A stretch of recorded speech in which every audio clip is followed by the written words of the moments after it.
You're listening to Power Athlete Radio, a podcast dedicated to empowering your performance every damn day. Join former NFL pro and Power Athlete founder John Welborn as he dissects the greatest minds in strength, conditioning, and more. Joining him is everyone's favorite coach and hair model, Chris, aka Tex McQuilkin, Power Athlete's Director of Performance. So whether your goal is to be the hammer, destroy mediocrity, or simply move the dirt, you've come to the right place. Now with the warm-up done, let the gains begin. All right. Well, welcome to another episode of Power Athlete Radio. Awesome to be here. This is all coaching. These are my favorite podcasts. These are your favorite podcasts. Like, Tex was super giddy last night, and I don't use giddy like a schoolgirl, but just kind of mess with him a little bit. Well, because I love authors, and I love coaches, and now we got an author and a coach. Is it kind of like in Zoolander, actor/model? More like is it author/coach or coach/actor? We got to ask Josiah, dude. Welcome to the show.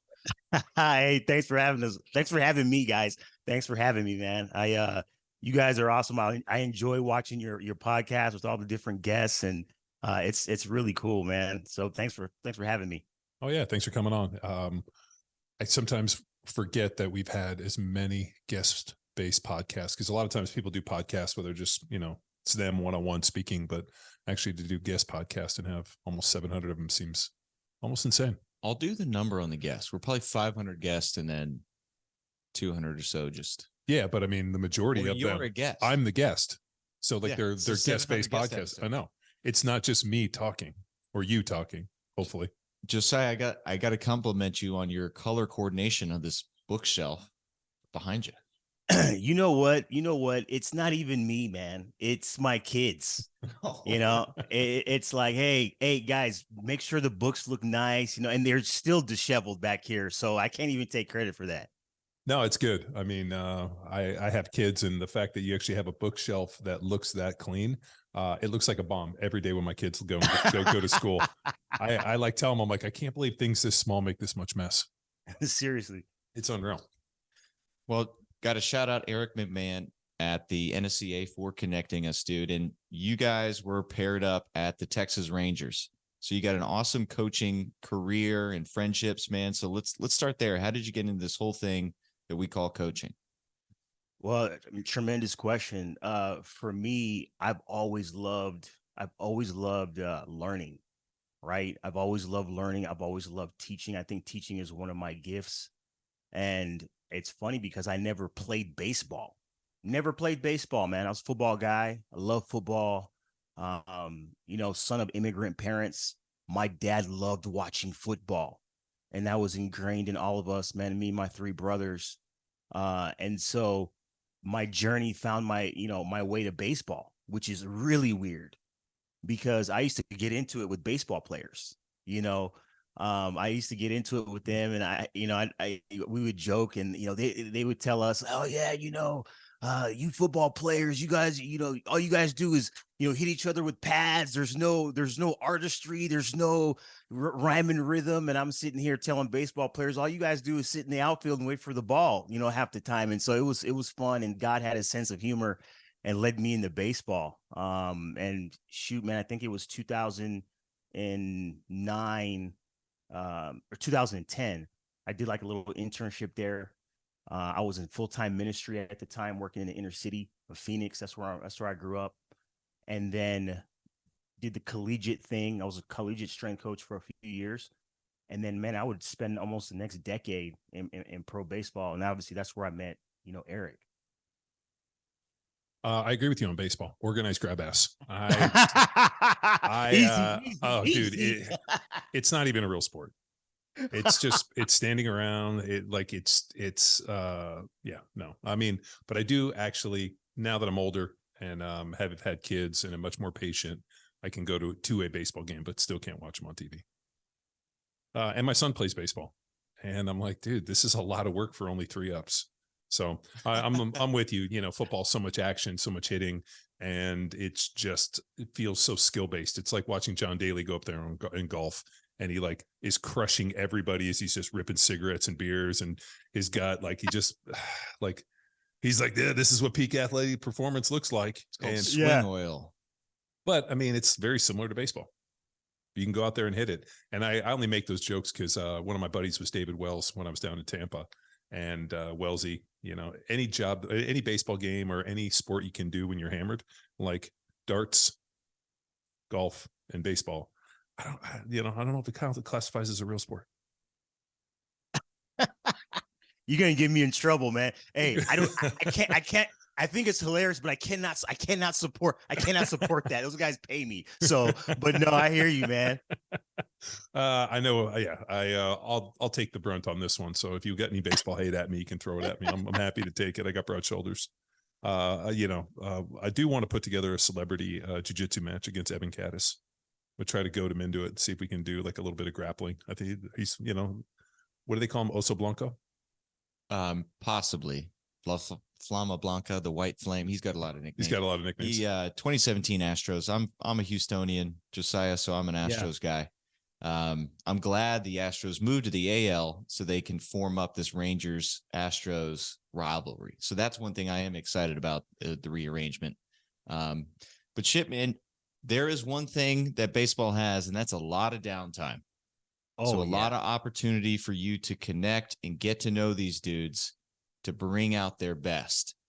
So speak to us about that journey, man, and realizing that I now have time. It's not a speed-based game like football, and where, John could speak to this, but guys come in and then maybe the next week they're out because of an injury or just roster cuts. So baseball's got a lot of time for you to connect. So speak to us about that opportunity that you had to really dive in and learn about these guys to elevate their performance. Yeah, like you said, Tex, I mean, baseball, there is so much downtime. And for me, time is life, man. Time is equivalent to life. Like people say, oh, time is money. I disagree, man. Time is life. And I hate wasting time. I hate it.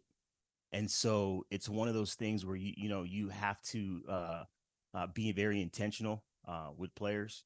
You're around them a lot. As you guys know, it's just like, man, we're around these guys and coaches, more than we are our own families. And so you have to, again, be very intentional, and you have to find ways to make an impact. You have to find ways to redeem the time, right? I mean, you have delays, you have travel, you have postponements, right? I mean, it's just like, man, so you find those moments. And one of the things I realize is that in baseball, probably unlike any other sport, is that baseball players, they have a lot of feel, man. I will say that they have a lot of emotional intelligence, more so than many athletes. And I think one of the reasons why is because they have to be around you. Like, you guys have to be around each other. You know what I'm saying? And you get to pick up the signs and the tells and the nuance of these people that you've been called to serve, these people who you've been called to coach with. And, with that, to your question, you can't hide. You're either real or you're not. You're either authentic or you're not. You're either integrous or you're not. You know what I'm saying? It's like, so I know that as a coach, and then as a strength coach first, and then ultimately as a performance psychology practitioner, that was very huge, because all that time that you spent, it was like watering seeds, right? And you never knew what was going to happen. And ultimately it came back and it bore fruit on the back end. So yeah, I mean, really being intentional, I think is the big word there.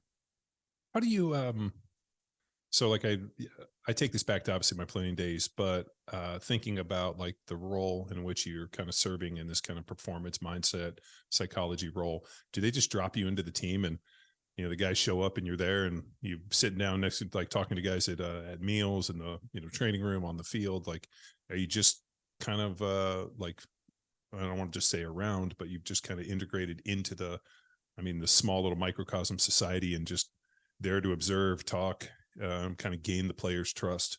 And then over time, they kind of like, hey, I'm sure you've been sitting there and they're like, So who are you? Like, how do you do? And you're like, well, this is what I do. And you kind of start creating a relationship with guys. They see you around. You're obviously, part of the organization, but not a player, but you're there to help them, kind of similar to like a strength coach or, a trainer or something, but somebody who's there for, because I'm sure they're going through a lot of stuff, especially being a lot of young guys and guys from different places and kind of coming together. So I'm wondering about like the process really of just you going in, because it's probably a trust-based deal. Absolutely. I mean, I think it's a tremendous question that you ask because, I think that, and we can get into this later in the podcast or in the show, like, with me, I was blessed because I had the opportunity to know our players beforehand, right? Before I even had this role, because I was a strength coach first. I came in there and I use that, how, I mean, you guys are, there's a lot of, I noticed there's a lot of Charlie Francis, Derek Hansen, man. I love that, and we already know about that term, right? Strength coach. And so it's one of those things where I actually started off in that position first. So the guys knew me, right? They knew who I was. They knew what I was about. They knew what I stood for. They knew how I went about my business. And I believe that there's different camps in this performance, this psychology world, and we can talk about that. But for me, yeah, it's being available. You got to be available, man. I call it creating layers. You got to create layers, right? When I first started that role with the Rangers, one of the things I said the outset, I said, we have to break the stigma. We have to destroy stigma because 9.999% of all athletes, when you use the term psychology or I wouldn't even use psychiatry. I won't even go there. Just use you use the term psychology. It's what's wrong with them? What happened? What happened to such and such? Right. And so you don't want to even be associated with the psychology guy. And I said, we're not doing that. We ain't doing that, because when you start looking at the word performance, right? That, and I'm sure I'd love to hear both of y'all's take on this, but that word, man, has been watered down by our industry and various ancillary industries. Yeah. Right. Oh, performance this, performance that. Oh, dude, people can't even define it. Right. Male and performance. Yeah. What's that? Like every time, like you hear on the radio today, we were listening to the radio on Spotify. No, it wasn't Spotify, it was something else, but male performance. So, I mean, they've used like female performance, male performance, this. I mean, everybody attaches performance to it. Yeah. Like I agree with you. They've watered it down. Yeah, it's diluted to no end. To performance is the execution of a specific task or function, right? So what is your task? What is your function? What is your purpose? Are you a pitcher? Are you a cornerback? Are you a quarterback? Are you are you a wrestler? What's your function? And when you start looking at performance psychology is a study of human behavior. Why do certain people do certain things in certain situations, right? And I told the organization I was with, I said, we're destroying this stigma, man. Like when you look at it, it's on a continuum. It's not just, Reginald is not feeling well and he can't throw strikes. We drafted him as a flamethrower, but he can't throw strikes right now. Go fix him. Go see the psychologist. Like I at the very outset, I say we're destroying that, because the majority of guys I work with now, and even then, they weren't coming to me because they had problems. They were looking for an edge, man. They were looking for, how do I execute my task and my function even better, right? I've always been enamored by that as a coach, right? Like, how do you get this guy to run faster? How do you retain more information? How do you jump higher? How do you lift more, right? And so we came into it with that mindset, and it totally changed things. And so when you insert, John, to your question, when you insert me into the equation, there's layers, right? Some guys want to just talk about life. Some guys want you to give them a book. We were huge on that. Hey, here's this book, right? Some people wanted presentations. They wanted one-on-one time. We had classroom settings there where we built it, man, with every department. It was interconnected. We had pitching, hitting, front office. We had scouts. We had everything interconnected.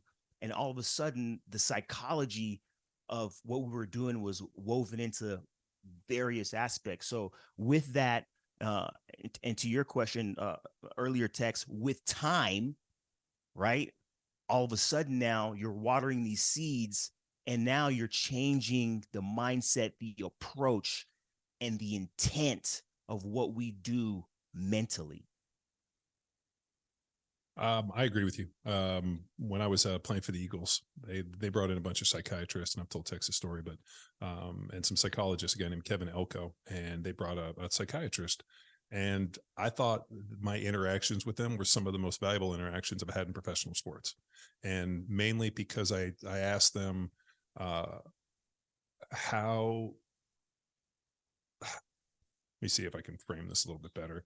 The psychiatrist that was there was a former Army guy, and he ended up developing the playlist that they blasted Noriega out of his house with.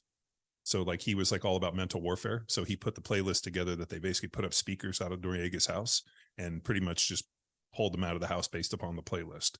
It was like Welcome to the Jungle. And so he was like, music's extremely powerful, and helped me develop a playlist. And are you sure it wasn't The Power of Love by Huey Lewis in the News for 10 hours? He would have committed suicide. He wouldn't have come out. Yeah, Luke Summers took that to heart. But like, you know, stuff like that. And I got real big into like mental warfare. And I thought that that's what was helpful for me. He talked a lot about being presidential, which I thought was the most funniest term. He's like, you got to be presidential out there. I'm like, what do you mean presidential? And he's like, let's give you an example. Bill Clinton. And he's like, the guy gets a BJ in the Oval Office. There's no corners in the office. So he obviously got it at the desk. I'm like, okay. And he goes, he got up in front of Congress being impeached and looked at those people with a straight face.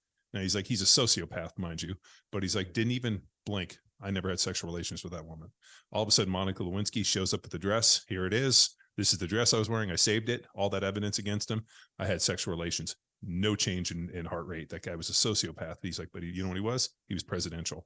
So when you go out there to play football, I want you to be presidential. I laughed about that for like 10 years. And I tell young guys, I'll be like, whoa, calm down. You got to be presidential. And like, just like those little tidbits. Yeah. And especially things where he'd come up to me and like, you know, before a game, he's like, who are you playing against? And I tell him, he's like, did you look up did you find any names of his family? You know, his wife's name? Like, would just kind of like ask me that stuff. And I'd be like, yeah. And so I'd always give him information. He's like, make sure you slip his wife's name in there. That'll throw him off a little bit. And like, was real good about like, he's like, you know, you never want to intentionally hit anybody. You just want to keep them a little off balance. Yeah. You know, and he was real good for me in that. So like as a young guy, I wasn't necessarily dealing with problems because one, I wasn't married. I didn't have kids. A lot of the older guys that I was playing with had, you know, divorces and kids and extra kids and, you know, out of wedlock kids, and just had like a ton of drama going on in their lives. And they used to go talk to those guys because they needed somebody to talk to. And I just realized pretty early on that the more layers you add to this thing, the more complex it is. So if you can be very streamlined and just very simple and very strategic and surgical about what you do, you can focus on the game. But as you get older, and especially with baseball guys that play so long, they just naturally are going to accumulate. And I know it sounds like a terrible word to say for family, but you just, you know, you get married, you have families, and all of a sudden the drama and the stress of being a parent and a husband and, you know, professional athlete, all that stuff goes into also playing 182 games. I mean, it feels almost insurmountable sometimes, at least for like when I look at baseball. I make fun of baseball players, but to be able to be on for that many games a year. I mean, in the NFL, we had 17 games, or 16 games, 17 now, to be on for, but to be able to be on for that many games seems next to impossible. Well, the Astros, that many. Normal regular season's like 164, I think. Oh, is that what it is? I thought it was 182 games those guys play. 162. 162. But if they go to the World Series and everything, it could be. Yeah. So the Astros. Yeah, the Astros. Yeah. No, your point is interesting that you make, you know, about the warfare. When you look at like the majority of mental skills, and it's just like, you know what, like to me, again, overrated stuff, you know, overused, diluted. But the majority of mental skills are to help down regulate, to help calm you down. Right. And there are a few mental skills, you know, such as command words, music, right, that actually help you upregulate, and they're so simple. But it's interesting, you know, hearing that story about the effects that can have, you know, some little simple thing, right, and it has like this huge impact on human behavior. Well, process was a big one. I remember discussing process ad nauseum with these guys. And I know baseball players are extremely superstitious. Most athletes are superstitious in a weird way. Like I used to watch, guys, I got to have these socks. I got this. I would actually dress almost the entire left side of my body before I did, like to the point where I'd pull on my pants, tie my shoes, and then I would get you just get into these weird patterns. And they just all, and it's not necessarily superstitious in the idea that if I don't do this, it's actually releasing mental kind of blocks where like it allows you to, okay, I was successful at this point. I did it this way. I did it again. I should be successful. And that was God, who was the guy? There was a guy at the Super Bowl that got busted for going out. He got arrested the night before the Super Bowl, like basically propositioning a prostitute. Is it Atlanta Falcons? Yeah, for the Atlanta Falcons. Was that Ray? Was it Buchanan? I think it might have been, Ray Buchanan. And they were like people were up in arms, and he kind of shrugged his shoulders and he's like, it's kind of my pregame deal. So that had been kind of like within his pregame ritual at some point, and like he felt that that's what he needed, his mojo. And as soon as I heard that, I was like, because people of course like, what an idiot, I can't believe this. And I'm like, I bet you it had to do something with the pregame ritual, because people aren't going to just go randomly do that the night before the Super Bowl. Yeah. Not that we're condoning prostitution, but I'm just saying, like it's, no, I mean, the other one, sorry, go on.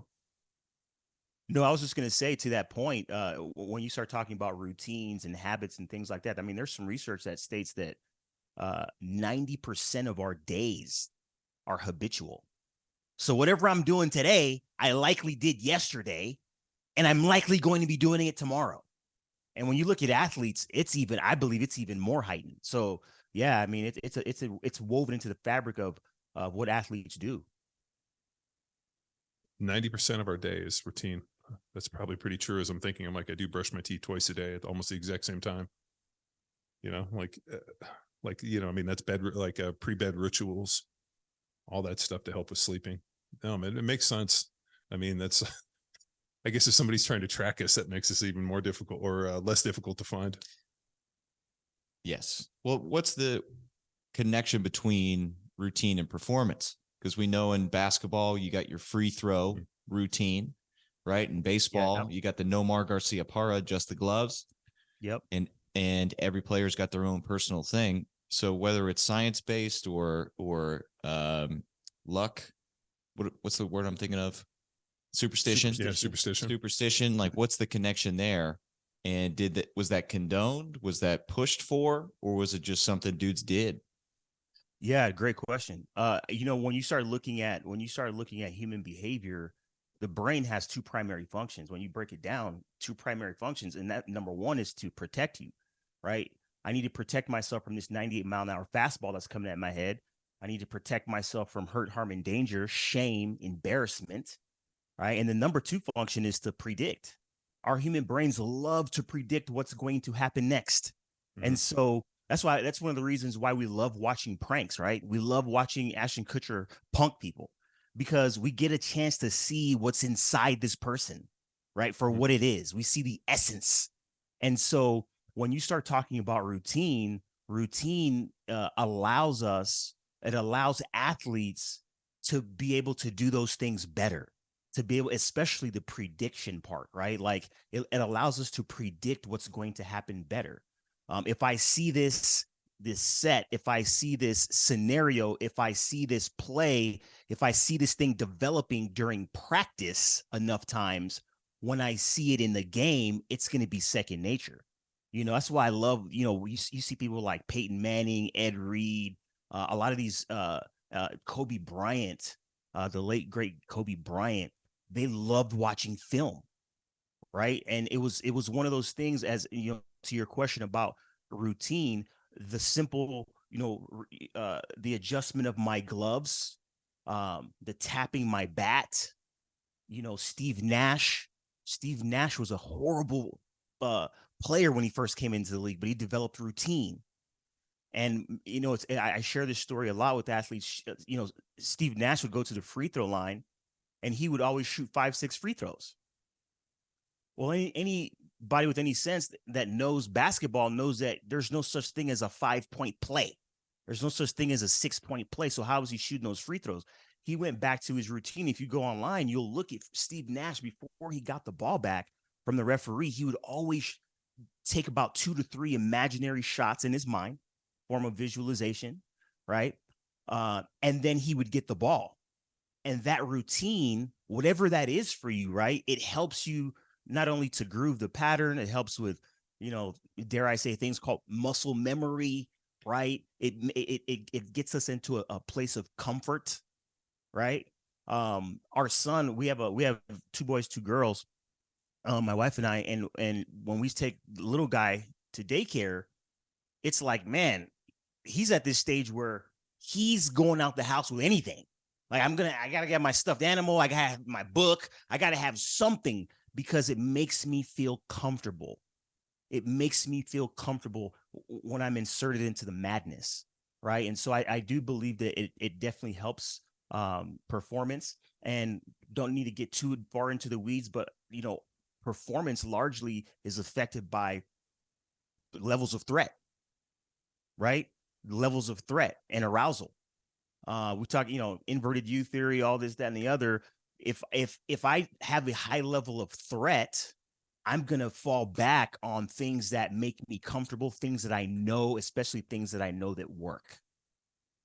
Something I've always observed about really high level athletes, and you brought up like Peyton Manning and Ed Reed and some of the guys that I played with, some of the world's best, almost mild forms of OCD. Oh, yeah. So most of the best athletes I was around had some mild form of OCD. I mean, for me, I look for patterns and everything, to the point where, like, if I lay down to bench press and the bar is not square on the ceiling, I'll adjust the bench. Like, everything has to be within a certain pattern. I mean, it's not the point where it becomes crippling, but there comes like an observance of patterns. And we used to see this, obviously you get down in your stance and, the quarterback's going through his cadence, and all of a sudden, that linebacker who's been in that position for the last 27 plays in this set is all of a sudden cheated over. And then all of a sudden you're cheating, you're watching this, and you're like, okay, here's the twist, here's the Mike wheel play. So, I mean, you're constantly looking for these patterns, like, hey, that guy's foot position's different, his hand position. So you're looking for, like, I don't know if it comes from danger or just observation, where you're looking for what is out or what is different. What is this guy showing me? What are the tells? And I just think it comes down to maybe some mild OCD, or you just become hyper observant, looking for these small things. I do it with stupid stuff. When the athletes come in, what's different today? What are they doing? How are they moving? And I mean, down to the point with my kids, to the point where I'm like, what's going on? Did something happen? You just start noticing these patterns. Like, this is how they typically are. Now something's different. Why is it different? And I don't know if I've always had that or if I developed it in playing football, but it's extremely helpful as a parent, because now you're not disconnected.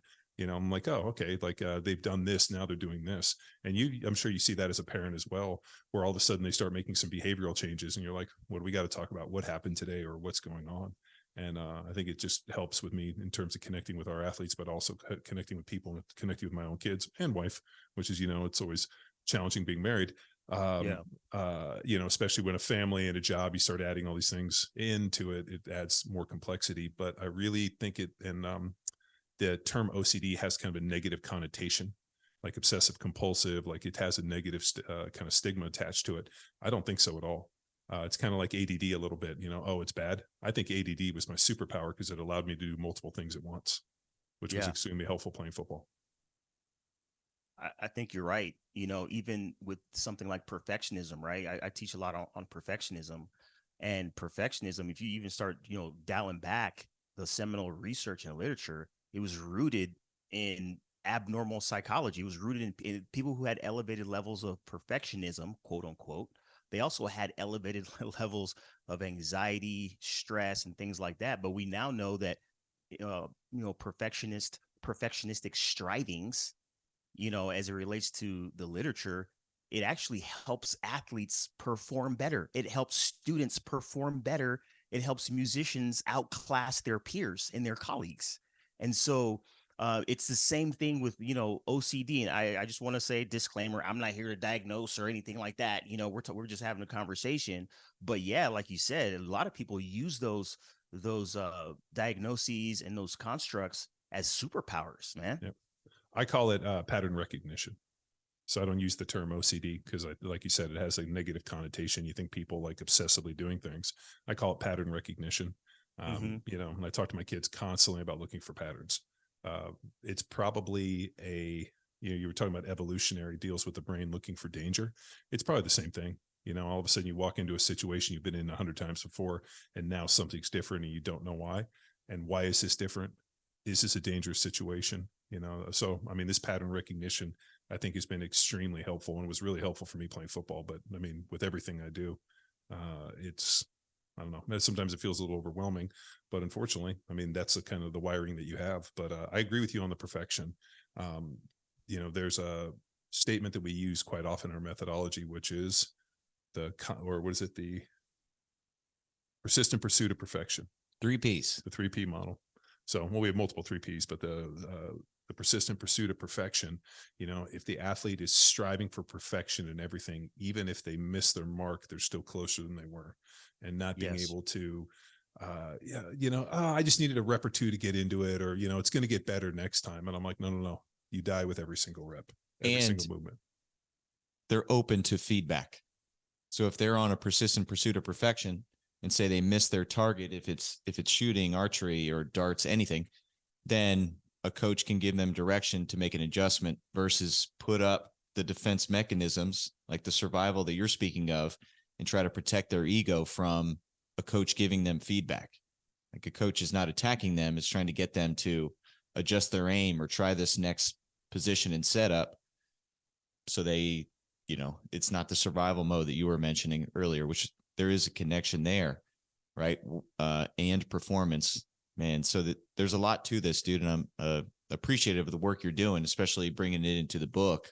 So that way we can apply it and, work with our athletes. Is there a feeling like I've never been around professional baseball in terms of an organization, but in football, there's a lot of, I guess you could say, like, players are extremely guarded with people that are associated with management, because there's a lot of like, that's so cutthroat because, not guaranteed contracts. I mean, baseball's a little bit deal with guaranteed money. I mean, guaranteed money's coming into the NFL. And I feel like, in professional baseball, they invest in their players so much, whereas football is almost like the baton death march. Like, we're going to put a whole bunch of dudes out there and we're going to see who's walking. So I know in football, when people kind of like within your situation, a performance coach that might come in, a lot of guys are extremely apprehensive to kind of connect with them, because they feel like, all of a sudden, if there's a meeting and the guy's sitting there and the coach goes, well, tell me about this guy, he's going to be honest and he might say something that might negatively affect the player. I don't know. I mean, I'm just saying that's the perception that I've had within the NFL. It's not like that in baseball, I wouldn't imagine, just because they, guarantee contracts in the investment in players. Yeah, no, I think it's a great question. And there's definitely that in baseball as well. Anytime you have, one of my mentors told me, he said, "Hey, Joe," he said, anytime you're connected to the check, they're going to treat you differently. Meaning, when you work for the organization, like in my case, when I work for the organization, the players, no matter what I did, right, it's in the back of every player's mind. Hey, there's, this person can affect my trajectory as a player, right? I'll share with you a story, down the road if we have time for it. But yeah, it's crazy. Players, they have that innate sense of, I got to make sure that I take care of myself. I got to figure out who I can trust, right? And even if the money is guaranteed, GMs talk to each other. Assistant GMs talk to each other. Coaches talk to each other. I was in an interesting position, man, because not only did I have to have confidentiality, which is, I believe, is betrayed by many people. Not only did you have to have confidentiality with a player, right? But you had to remain true to the organization too. Yeah. And so that's a fine line, man. And I don't think that there's a lot of people that understand how hard that is. That's very difficult. And at the end of the day, what's the most important thing? The player, the product on the field, right? Well, also your integrity, reputation. I'm always amazed at how quickly people will cash in their reputation and their integrity for a paycheck. And then the problem is players talk, and then you get a bad reputation, and then you pretty much get shut out because you talked bad about one player, or you said something out of turn. There were in the NFL, in a similar situation, there were people that you could trust and there were people that you couldn't. And if you wanted the management or the head coach to know something, there were certain things that you said in front of people that you normally wouldn't say. Like I used to tell the young guys, don't go in the training room. Anything you say can and will be used against you in the NFL. So if you want the head coach to know something, go in and get your ankles taped and talk to the trainer, because he has a direct line to him. He still does. So, I mean, that was a very real deal. And like, the management and like, GMs and all this would always come talk to the trainers and the strength coaches. The strength coaches were a little bit different in that things you said to them tended to stay there because they were ex-players, and, it's kind of maybe a brotherhood of iron. But I used to tell them, I'm like, dude, if you want to like waste time, go hang out in the weight room. Believe me, you'll get big through osmosis. You'll get strong through osmosis, be in the weight room. If you hang out in the training room, you're going to be one of those guys that gets hurt a lot, just training room guys. But that became kind of a deal where now all of a sudden, like, if you want the coach to know something, you make sure you say it, or if you want management to know something, you know where to talk about it. But yeah, that's a lot of guys learned a very hard lesson. I just kind of always imagined baseball. I mean, but it's anytime there's money, it's going to be cutthroat. I just imagine with guaranteed contracts, they would probably not be as willing just to jettison a dude for whatever reason. No, they wouldn't do that. I mean, in terms of, when you have guaranteed money, I think, again, like you said it, like baseball more than any other sport, when you have guaranteed money, the guy could suck, right? Or he could be having a terrible stretch of luck, a terrible, rash of injuries, and they're still going to hold on to him. They're still going to make it work. They're going to squeeze everything they can, out of his performance to get the investment back. But as it relates to information and, the dialogue between player and coach, player and strength coach, player and athletic trainer, player and, performance psychologist or psychologist, like what you just said right there, if people go back and just listen to what was just said, you nailed it, man. You said it all right there. So obviously we're sitting through a Zoom call, and we had, who was it? Stephen Kotler on that talked about, 80% of what's lost happens on a screen in person. But I mean, dude, you're a personable guy. You have a good smile, like you have a good demeanor, like good energy. If I'm a player and you approach me and we start talking, like you're easy to talk to, you're upbeat. I could see intensity and like, passion within your voice. Like that's an easy way to convert people, where all of a sudden they're like, man, this guy's into it. He's committed. He's into the job, and he's passionate about helping people. Like I figured that out within the first 5 or 10 minutes of this call. And I'm sure you have other people that don't fall into that, where all of a sudden they're like, why is this guy talking to me? And the minute that all of a sudden people are a little, apprehensive to talk to you, you kind of lose your ability to do your job, which is positively influence people towards performance. Yeah. You know what? At the end of the day, we've all heard this adage before. And respect is not given, it's earned. Right? It's true. It's true. And trust is even 10 times harder. If I don't know you from jack squat, from Adam, from a can of paint, if I don't know you and I'm trying to make this team as a free agent, dude, I had a player one time. He told me, he goes, because usually in the beginning of spring training, I would do assessments and stuff like that. And, I kept them for my records, and I would use them with the player down the line. He goes, man, he looked at me, smiled. He goes, Joe, it was like the most politest way to say no, right? He goes, Joe, I don't put myself on paper, man. I said, what? I don't put myself on paper. Meaning he ain't filling out jack. Yeah. Right? Because he doesn't know me. And I said, you know what? I respect that. Talk to him every day. You know what I mean? Like, hey man, what's going on? You good? Yeah. Like, you know what I'm saying? And so every player is different. Every player is different. And if you're somebody who, it's like Tony Dungy, right? Tony Dungy said, there are no levels to integrity. You either have it or you don't. And players are so savvy. They watch you. They watch what you do in critical situations. They know if you're running information upstairs. They know, and they talk. right? And once you're out, especially by one of the OGs, the veterans, the big dogs, once you're out, because in that fraternity and brotherhood, guys go to teams. They're going to teams. They're going to rivals. They're going across the street. They're going to other divisions. They talk, and you be in the game. If you're in the game for long, we back.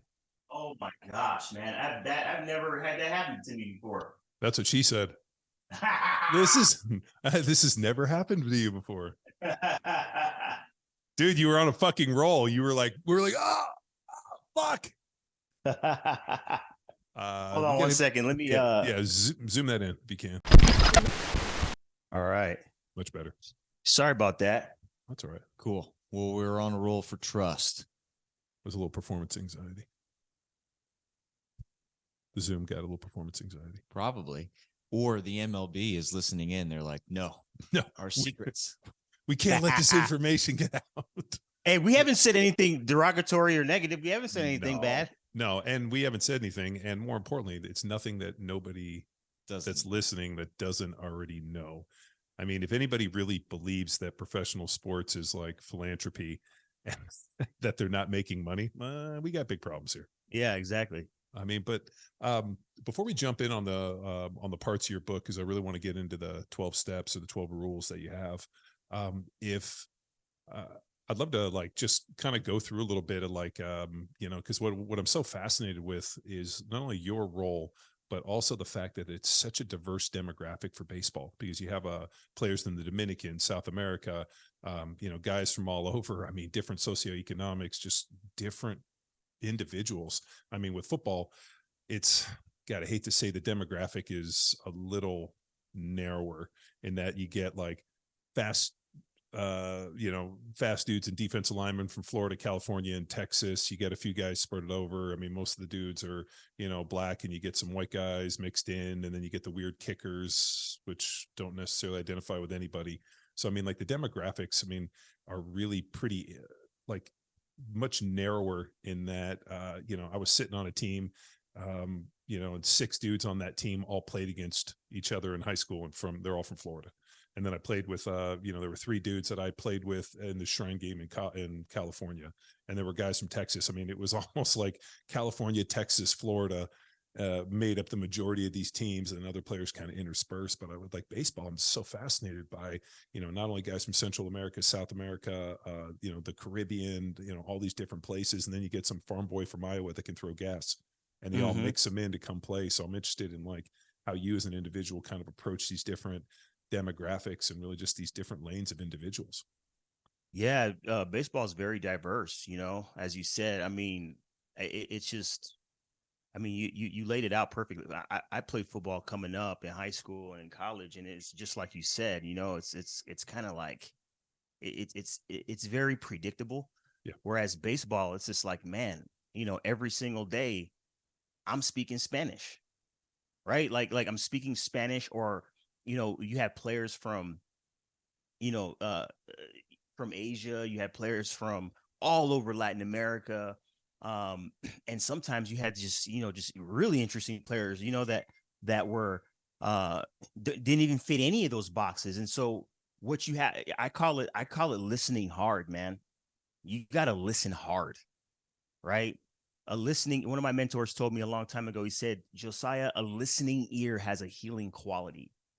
When people know you're listening to them, it changes the game, because you're more concerned about them and them being heard than you're trying to get your message, than you are trying to get your message across. And so that transcends culture. It transcends hometowns. It transcends countries. And when you get really good at sitting down and listening, you're able to relate to anybody. No, it's feels like a extremely interesting for me to be able to see that diversity of a player, and then to realize that you're trying to bring all these players together with a general, I guess, a specific goal to win and to be their best, and yet they're all competing in these different spots. I mean, think about just the length of which they have. No, it's really fascinating. And as I was going through all the prep stuff for this podcast, it was something that I kind of absorbed in, being like, as a performance kind of psychologist in this role, one of the things is, as a psychologist, the faster that you can create bridges and connect with people, and the fastest way to connect with people is, hey, you're from California, I'm from California. Oh, this is how you grew up. You create these common bonds, and all of a sudden you have a guy who's, like you said, a guy from Asia. It'd be almost interesting to be able to test your skills without having the ability to like create commonality. Yeah. So that's what I Yeah, find fascinating. it's like Maslow's hierarchy of needs, right? It's like, this need for belonging.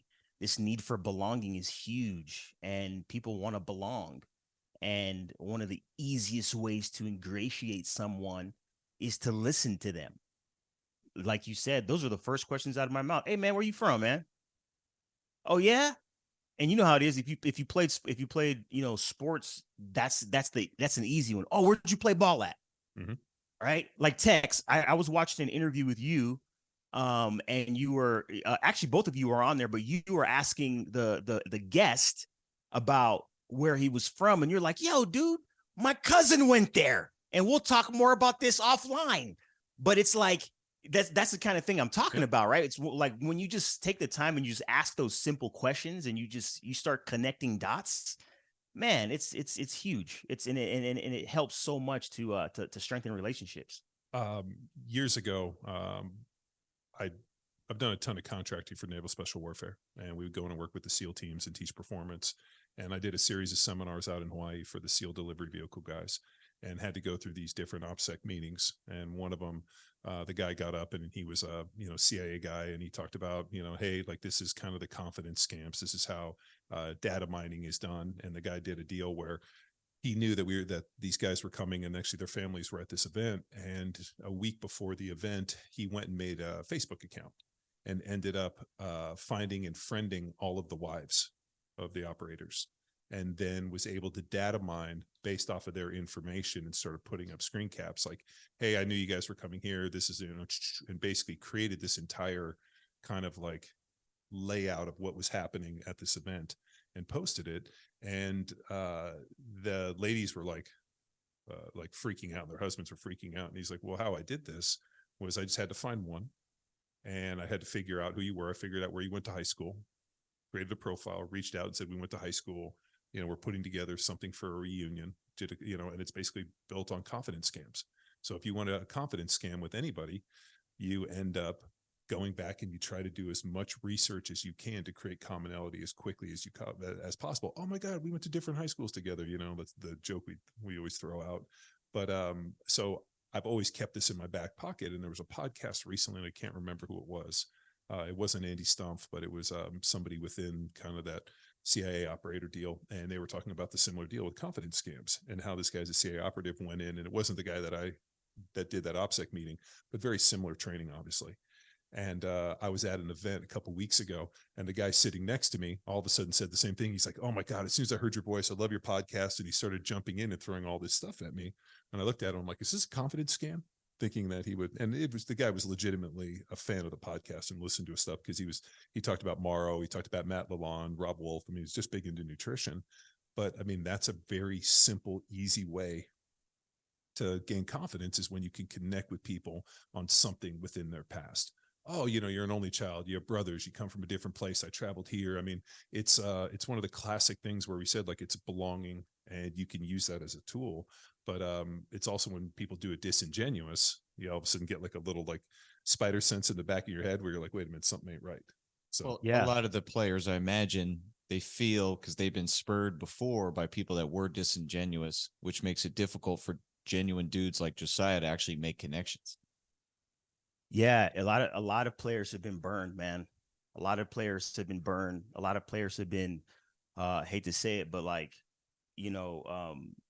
used as a meal ticket, with their families. Their agents and or buscones have taken advantage of their financial situation.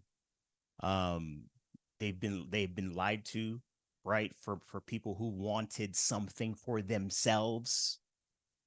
And when I come into the picture, it's just like, no, right? We need more information. We need to see how you work. I had a player, all-star player.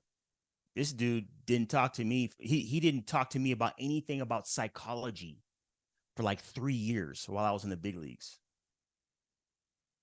Didn't talk about psychology, didn't talk about anything. Right? Good dude. We would always talk to each other. But man, could I tell you, like at the end of 3 years, we're on a warm-up line. And he just comes up to me. He goes, "Joe, I need you to talk to my son." I was like, "What?" He goes, "Yeah, man, you need to come help him. You need to come do this. And this is, genuinely concerned father. Very, very well known in baseball. And next thing you know, man, like I'm sitting there with his entire family talking about this stuff. We're talking about performance psychology with the whole family. Didn't talk to me in 3 years about anything that had to do with this, but something happened. He got enough information. John, to your point, he saw enough patterns where he said, "You know what? I can trust this guy now." 3 years, man. 3 years. So Well, it's good you play the long game. Let's jump into this, man. I'm really one fascinated. more question before, dude. What motivated you to level up? Because you said you were a strength coach, and then you created and took on this new role and responsibility. Great. Like, what was a kick in the butt to go back to school? Was it a feeling of inadequacy or a passion for this higher level game up here? I love the question. When I graduated from college, as a college athlete, like, dude, you don't have the way, and this is a different podcast, man, but the way the educational system is set up, it's not set up like to optimize human intelligence, learning. Like, it's just not, right? So I remember when I was, are you talking about like high school or college? all like I'm talking about pretty much all of it. Okay. But especially K through 12, especially K through 12. Right. Dude, I did my master's work in education. I could not agree with you more. Yeah. Yeah. It's bad, man. It's so bad. Anyway, so I remember when I was 22 years old, I said, "You know what? I'm done with school. I'm done. Like, give me my degree. I'm out." I just want to go play in the league. That was I was a average to below average player, and that's all I wanted to do is try to play and pursue my dreams. And I said, "I'm out." And then, but I knew I always was going to work with athletes. Tex, I always knew I was going to work with athletes. That's the language that I speak, right? And my mission statement became that I wanted to challenge athletes mentally, I wanted to encourage them spiritually, and I wanted to train them physically. That's what I wanted to do, right? So I did that as a chaplain. I did that as a strength coach. I did that now as a psychology practitioner. And then one of the things that what was happening was I noticed that when I tried to level up, right? You know how it is. You get into these rooms and everybody knows everything, right? Everybody, they got it all figured out. And I'm looking around in this room. I'm like, man, I don't look like anybody in this room, right? My education is not commensurate with what I'm trying to do. I need to go back and I need to get some experience. I need to get some knowledge. And so I was just like, man, I got to go back to school. Right. And I refused for the longest time to go back to school. And I was like, man, I gotta do it. I'm going to be doing this anyway.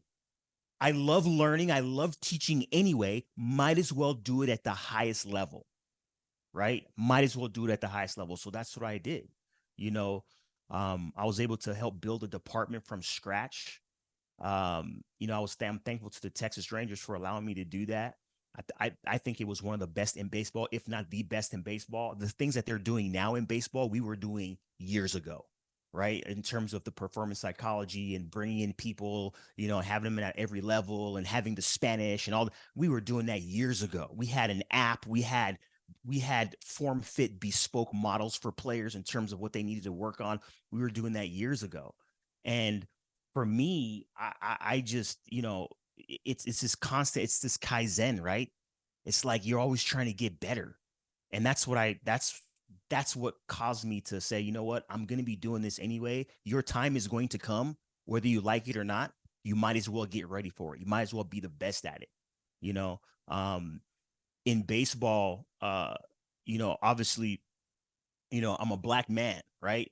I didn't know this at the time, but I was a second director of a psychology department in the history of baseball, in the 100+ year history of baseball. The first being Dr. Derek Anderson, which I actually reached out to and spoke to, right? And if there's another person out there that claims to be the second, I want to meet you. But I was the second in the history of baseball. Where right? did you go to college? Where'd you go to your undergrad? So I at Arizona State. I went to Arizona State for my first 3 years. And then I transferred to Northern Arizona University for my last year. Mm-hmm. And so I was criminal justice and business, right? And my theory and all that was, you know what? You're going to need to be business savvy in anything that you do, so might as well do that. And I was just fascinated by the criminal justice system and by crime and by interrogation and by justice, right? And when I got into it, I realized how freaking corrupt the justice system is. Yeah. So I was just like, I'm out, So and then I ended up getting my doctorate and my master's from Grand Canyon University, where I was a strength coach there. I was the lead performance specialist under the great Chuck Howard there at GCU. And then I also got my doctorate from there as well in performance psychology. So that was kind of like my path, and again, Tex, to your question, the leveling up was something that was inside me. I said, you know what, man, if I want to hang with these cats, I better back it up, and getting, the commensurate education and the experiences was part of that. So, yeah. Awesome. Most people would, not choose to level up. They'd, talk down to the people around them, or, oh, they didn't give me a chance. They didn't give me an opportunity. So it's cool that you took ownership and got the necessary education to really make an impact that you wanted to. One of my gripes for K through 12 is that we don't teach critical thinking. It's based off of this Henry Ford, model of education, which is, was heavily invested by Henry Ford and, John D. Rockefeller and these individuals that kind of shaped this early on. And the idea was to create rote memorization to train factory workers, not teach thinkers. Exactly. And one of my huge problems, and I wrote about this for my master's work in college, was the fact that we don't teach critical thinking. That the idea, critical thinking was presented to me in the home by my dad and my mom. My dad was super smart, but I didn't see that in college or in high school. And then when I got to college, that was something that I really searched for, and ended up finding a major that allowed critical thinking and dissertation and the ability to, be able to present ideas and argue them back and forth. So that was something I learned later on. And one of my biggest gripes is we don't teach critical thinking. We don't teach individuals to work in small groups. Nothing that which you'll see today within, successful businesses and entrepreneurship is taught within schools. And you sit at your desk with your paper, and you're only allowed to do this information, and you have to regurgitate what the book or the teacher tells you. Like, how does that prepare me for the real world? And then all of a sudden I went to college, and we had, small groups and Socratic method, and you had to read and present and do this. And I'm like, I felt like a fish that was put back in water. I felt like a fish out of water because high school was so ridiculous to me. So I know exactly what you're saying, and it's one of my huge gripes. The weapons of mass instruction. Yeah. Well, and it's the other issue we run into is who are the individuals that write these textbooks? That was something that I was always a little bit confused by. And so then part of my master's work is I had to teach in the Oakland Public School District, and I would get the books and start reading through this. And I'm like, my God, I can't believe we're teaching from this stuff. Like, it's such an interesting perception of reality. And as I'm always like, who writes these books? And more importantly, how come we're only reading one book? But, that was one of my gripes. So no, I agree with you, dude. It's our education system is extremely interesting, to say the least. Speaking of books, are we ready, Joe? Let's do it. Awesome. So you got a new one, Own the Pieces, a heartfelt guide to mental performance. And my leadoff question, is this a culmination of your years of experience? Is this a jumping off point? Or is this something you feel that your young kids, that they step into athletics, that they need? Yeah, own the pieces. This is the book right here. Proud to share this book with the world. And you guys will be getting a copy and some other stuff that I'll send. Yeah, to your question, yeah, it's I feel like it was necessary. It was necessary at least to have the conversation in book form, right? Because when you start looking at, and I can go off on this, man, like when you start looking at performance, right? One of the things that you'll find is that if a guy can't throw strikes, what does he go do? He goes and throws more. Mm-hmm. If a guy can't hit, what does he go do? He goes and hits more. Can't hit my free throws? I'm going to shoot more free throws. And the question that I ask is, hey, you know how to ride a bike, right? I ask athletes, you know how to ride a bike, right? Yeah. Okay. If I took away your bike riding privileges for 9 months, are you going to remember how to ride that bike after 9 months? Yeah.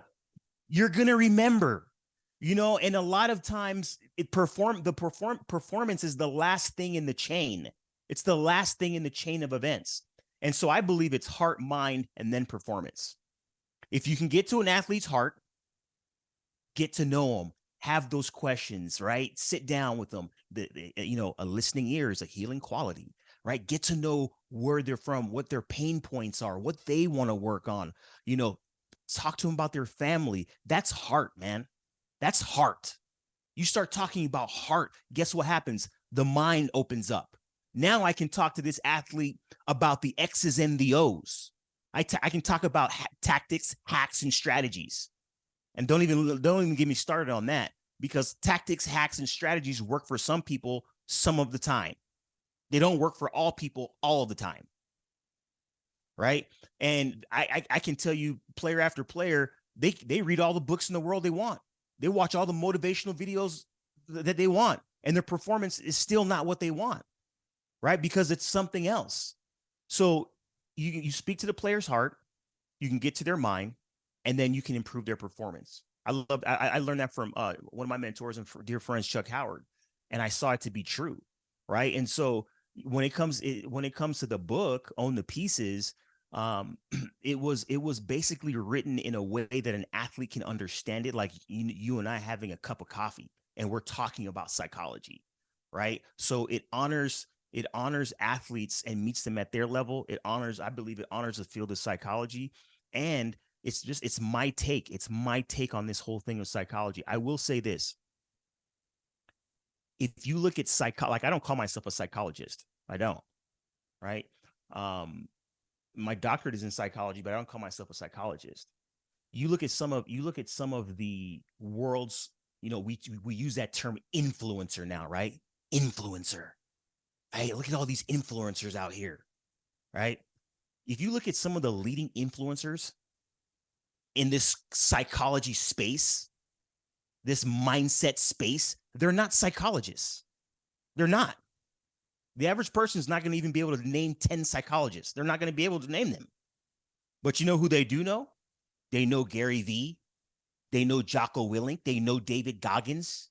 They know Eric Thomas. Right? They know who Jim Carrey is, Denzel Washington, Arnold Schwarzenegger. They know these people, Brene Brown, right? They know these people. Why? Because they're at the top of their profession. They are producing results, right? And they have this mentality that is bearing fruit, not only economically, but socially as well. And they have proof. Those are the people people are paying attention to, right? And and there's a whole thing that goes with that, and it's a whole series of podcasts waiting to happen. But when you start looking at psychology and influencers, and you start looking at different people's takes on psychology, Own the Pieces is my take on performance psychology. And so, it's one of those things where I always go back to the heart, mind, and performance. And there's different questions in the book that challenge you, that put you on the spot as the reader, to take an introspective look at what you're doing, an introspective look at what your teammates are doing, and how you fit in this thing called performance. This is awesome. No, it's great. Well, chapter 1, I love the title, Stop Telling Me to Lock In. And I'm coaching high school athletes, and you go in as a coach with intention, and you see the direction that they would need, whether it's mental or physical, and you try to give them guidance, but sometimes they're not in a position to receive that information. And so at that moment, okay, this is not a teachable moment. So you're leading off the book with this, like, dude, stop telling me to lock in. So what was the motivation to help bridge the gap and get your readers' attention that, hey, I'm just trying to help you, man, and this book is a good way? Yeah. So focus is one of, that chapter is about focus. Focus is one of the most overused, diluted terms, generic terms in the world of sports. Right? Focus. You got to lock in. You got to stay dialed in out there, guys. We got to lock it. We got to lock this thing in. What does that mean? It means the coach is a fraud. I'm You lock it up. I'm not kidding you. Even with our athletes and the guys we're working with, our pro BJJ guys, I never talk to them about that stuff. I always remind them of the hard work they've done and the progress that they've made, and that they're on this journey and this path of self-discovery. I talked to our guys the other day, and I constantly remind them how far they've come. Been working 6 months. Like, this is what you did day one. We were talking about like what they did, where they get 2 or 3 rounds on the assault bike. I mean, I constantly am talking to them about their progress and things that we can improve upon. This one piece I saw here, and what we're doing is we're trying to put bricks in the wall to show them how far they've gone. We're effectively building them a path. Coaches that say shit like lock in and fight your ass off, and they make these like stupid terms, were fraudulent. And I used to see this on game day. Like, all of a sudden, like, the hay's in the barn, we've done the work. Like, just stand back and like give me information to allow me to go out and play at a high level. When you start coaching that stuff and saying these things, that is insecure coaches that are trying not to, being proved as frauds when the stress happens. And I used to tell coaches all the time, I wouldn't be in a foxhole with you. Like, seriously, you want to be like when the grenades are coming, I want to be in a foxhole with you. I'm not going to be in a foxhole with you because you can't calm the fuck down on grade. I'm like, dude, like, calm like the eye of the storm. Like, it's always calmest right before the big storm comes. Like, that ability to be calm in the face of everything is what I look for, not only in the athletes or the coaches. And people that say shit like lock in, and they've used these stupid terms, I would just walk away from them, and I'd be like, this is fraudulent. Like, stop fucking perpetuating fraud to me. It makes me feel disingenuous, and it makes me not trust you. Yeah.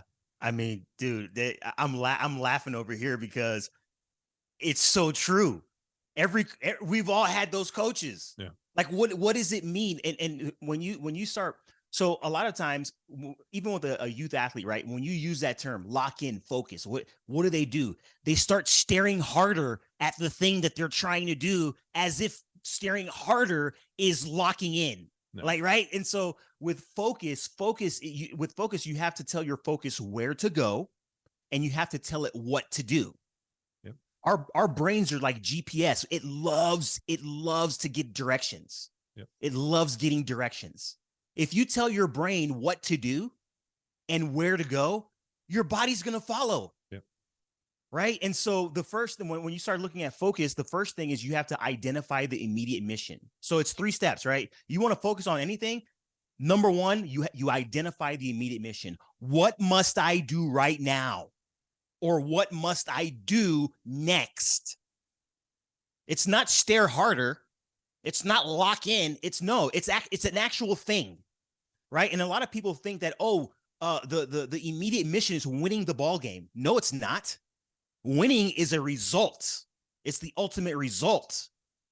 Right. The immediate mission might be laying the bunt down so I can move runners. The immediate mission might be sinking this one free throw so I can tie the game and give my team the opportunity to win. The immediate mission might be, it's 4th and 1, dude. We need to punch the ball through the A gap so we can get it into the red zone and give our kicker a chance. That's the immediate mission. What must I do right now? But that comes, and there's always, That comes from confidence. That's chapter 2. Oh, I see what you did there, Tex. I see what you did there. I like it. I like it. I'm getting excited on this Well, stuff. you said I need these 3 steps. So we got to identify the mission. What's next? Yeah. So identify the immediate mission. Immediate mission. Because there's always something that you have to do right now. Okay. The game is always going to ask you to do something right now. So you have to figure out what is that thing. If I'm a cornerback, right? 3-step, belt buckle, back pocket, ball, back to the man. If I'm in man coverage on the outside, off, right? Whatever the case may be for you, you need to figure it out, dude. Like, what do I have to do right now? The next thing you need to do is you need to kill the noise. So that noise can be internal, it can be external. Killing the noise. What is noise? Noise is disturbance. It's chatter. It's an interference. It's whispers. It's doubts. Noise is something that is getting in the way of me doing the thing.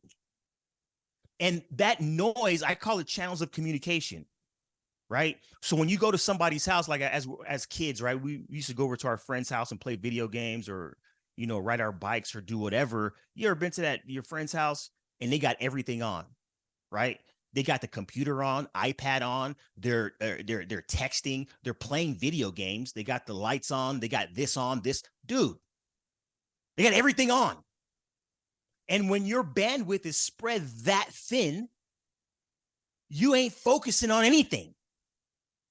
I love Dr. Mihai, the late, great Dr. Mihai Csikszentmihalyi, the father of flow psychology.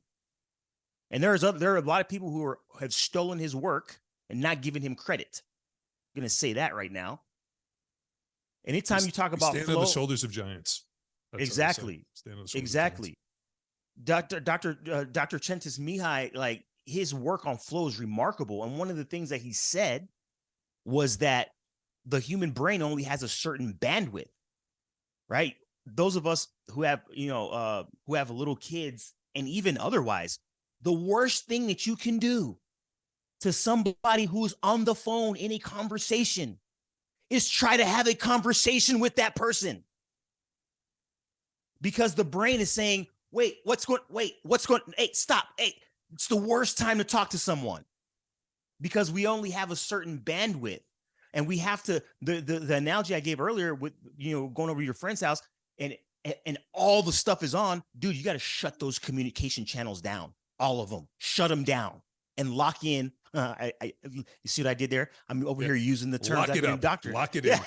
Yeah. You have to shut those channels of communication down so that you can truly focus. And the appropriate channels of communication are communication from your coaching staff, communication with your teammates. Hey, what did you see on that last pitch, dude? Hey, what kind of coverage are they rolling up on the outside? What are they doing? Communication with your teammates and positive self-talk. Those are the 3 channels of communications, a channel of communication that you should be rotating throughout the entire game or competition or preparatory bout. Teammates, coaches, myself. I don't care what the umpire's doing. I don't care if the referee's having a bad day. I don't care. I don't care how hot it is. I don't care what they're saying about me in the third row. Who cares? I'm turning that down. I can't hear you right now. Can't. Identify the immediate mission, kill the noise. And if you look at kill the noise, what is kill the noise? What is that? Those are the mental skills. Those are all of the killing the noise. That's the mental skills. That's the mental game that we talked about, right? Progressive muscle relaxation, command words, finding focal points, affirmation, like all those things are to help you to downregulate, turn the volume down. And then the last thing is execute the mission. Execute it.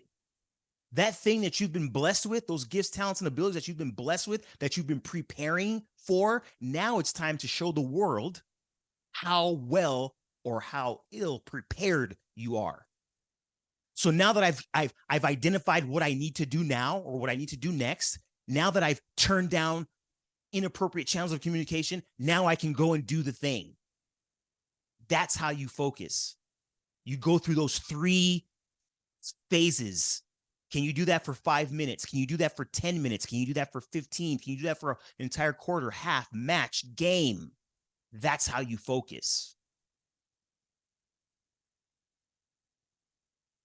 I love it. Which then leads us to chapter 2. Confidence. How to feed the beast. And beast is an acronym. That's right. That's So right. What do we got for the beast? So what's confidence? Because that's another term. Oh, you got to be confident. What is that? Confidence is the level of certainty that you have in someone or something. The level of certainty, right? Unless I get a call from Phoenix Fire Department and they tell me that, hey, Joe, your house is burning down to the ground right now. I have 100% confidence that my home is going to be there when I come back. It's going to be there. My level of certainty is high. If I have not studied for my algebra test, if I have not studied the coverages for this new team that we're going to be facing, right? And I think I can just go in there willy-nilly, guess what's going to happen? My level of certainty is going to be down. So there are different things that are rooted in literature that you can do to help improve your confidence. So the acronym that I give is BEAST. You got to feed the beast, right? B is body language. I'm sure that you all are familiar with Dr. Amy Cuddy's work, tremendous work on body language, power poses, and its effect on, cortisol and testosterone. Just acting as if, right? And what that does hormonally in our bodies. And as we know, testosterone is the hormone that is associated with health, vitality, vigor, power, strength. And when you have good body language, right, what you're doing is you're actually sending signals not only to yourself, but to your teammates, to your coaches, and to the opponents on what is going to happen during the course of this bout. So, when you have kyphotic posture, you're always looking down at the ground. I have a player that I work with, and this guy's the most confident dude in the world. But if you watch him on tape, you watch film of him, he has bad body language. So his coaches, the staff there is always like, hey man, you got to work on, and you got to work on being more confident. He's like, what are you talking about? And we figured out it was his body language, just like his posture alone is signaling weakness, right? So having good body language is huge. E is environment, right? You want to improve your confidence, change the environment. This is where coaches are critical, because coaches are the architects of the athletic experience. And so if they have an environment, I love Pete Carroll, of what he's done over the years, right? Like you have this environment of fun, of competition, Mike Tomlin, right? Like these coaches, it's fun, competition, innovation, and this environment that rewards, it rewards certain behaviors. All of a sudden now, somebody's confidence can improve. If somebody's gossiping and saying this and that and the third about whoever, change the subject. You can change your environment by simply smiling, right? When you smile, you break the ice and you add warmth. There was a podcast, John, I saw you were talking, I forget who you were talking. I think it was Kaz. And you were talking about like, hugging, right? Like I grew up with 4 boys, man, in my family. I was the oldest, right? My parents never said, oh, we love you, I love you. Like that, those words weren't said, but it was felt in what they did and how they raised us. And I do not apologize for that. But, when you smile, when there's like, appropriate touch, whether it's knuckles, whether it's dap, whether it's hugs, whatever it is, you can change the environment. One of the things that's different today than it was. I mean, cause I think we were talking about on the podcast, we just grew up at a different time when I remember as a little kid, like hugging or shaking my dad's hand. And it wasn't until I came back from college that I hugged him and he was always like, so, it's not something with my kids. I make sure to hug my kids as much as possible. But I'll tell you the hilarious thing is we've been training, like I said, we've been training these professional Brazilian jiu-jitsu guys, and the Brazilians hug. I get like 25 hugs a day from these guys. They will hug when they come in, they hug. When they leave, they hug. When I see them, I'm like, that I basically hugged you 5 times today, which is probably more times than I've hugged my mom in the last like 5 years. So it's just it's kind of a cultural thing, and I don't view it as a bad deal at all. If anything, I think it's like a great show of strength now, and it's something that I just didn't grow up with, and I'm kind of sad, and I don't want to extend it. But yeah, Kaz and I, there's certain people that I've met within my life that I call chicken soup for the soul. You remember that book, Chicken Soup for the Soul? Yeah. It was like I remember years ago I read it, like it was sitting on our table and I read it and I thought it was such a great term. But like, Kaz is one of those guys that like you feel empowered when you're with him, and the conversation flows, and like he's dropping nuggets to the point where like I'm like wanting to like write most of this stuff down, and like everything's quotable, and he's speaking in such interesting ways. And like I've known him for so long, and I've seen this maturation process of like him coming in as a young assistant who was kind of a little unsure of himself but confident, and then growing into who he is today, where he's leading these guys. And like I couldn't be more proud of the person he is, and more like there's not even a word for it, where you feel so like I don't know like the word, but it's Elation. No, I feel so like how do I even say this? Is it connected? Yeah, like connected. Like I'm so grateful that those kids have him as a mentor. Like I just feel like forever like blessed in a way that like, and I almost want to tell these kids, I'm like, you don't realize, like I've been around this business a long time. I've lived on this earth a long time, and the individual that's standing here that's mentoring you is a rare individual that I haven't encountered very many of them. Like I don't know if you guys will realize how lucky you are until years later to realize that Kaz is in your life, and and to see how far he's come, and to see this. And I just, man, I was really thankful that we got a chance to do that. I view our podcast, hopefully all of them, but some of them like that, where you get the opportunity, especially in their home stadium, the year that they had, and him being like, this team's gonna be pretty good, and they were pretty good. So no, that was a good one. Yeah, that's powerful. Yeah, it's environment is huge, and somebody like Kaz, like changes environments, and one of the things that I would do, to a prior question that you asked earlier in the podcast, in terms of like ingratiating yourself, being inserted into this environment of high performance. One of the things that I would do every day, you ask anybody I work with, every day I would walk around. You know what I was doing? I was giving knuckles to every single person in that building. Everyone. I always made there was some type of touch. There was some type of connection. You know why I was doing that? I was checking the temperature. I was checking temperature, man. Hey, you know what? I might need to leave George alone today. He needs some room today. It was not a good night for him last night with the family, or whatever the case may be. I'm going to give him some space, right? Or Michael, you know what? I need to talk to Michael like ASAP. And that's what I was doing, is in the environment, I was checking the temperature, because I needed to know for me where I needed to turn up or turn down, or whether I need to spend more time, or whether I need to just keep the thing moving. So environment helps hugely with confidence. And not only does the environment impact your confidence, but you can impact the environment. So that's the E, right? And then the A is affirmations. There's extensive research that just shows us what happens, when we speak positively, right, to ourselves. What are affirmations? They're short, quick, powerful, truthful statements that we make about ourselves. And it's a lot of it has been lost sometimes, I think, in this whole personal development, culture. It can get really corny. Oh, I like myself. You know what? It can get really corny. But at the end of the day, when you start looking at just brain science, like the limbic system, and what's happening when you're saying words to yourself, it's powerful. And so just reminding yourself, hey, you know what? I prepared for this. I'm ready. My time is now. Like, I'm excited to be here.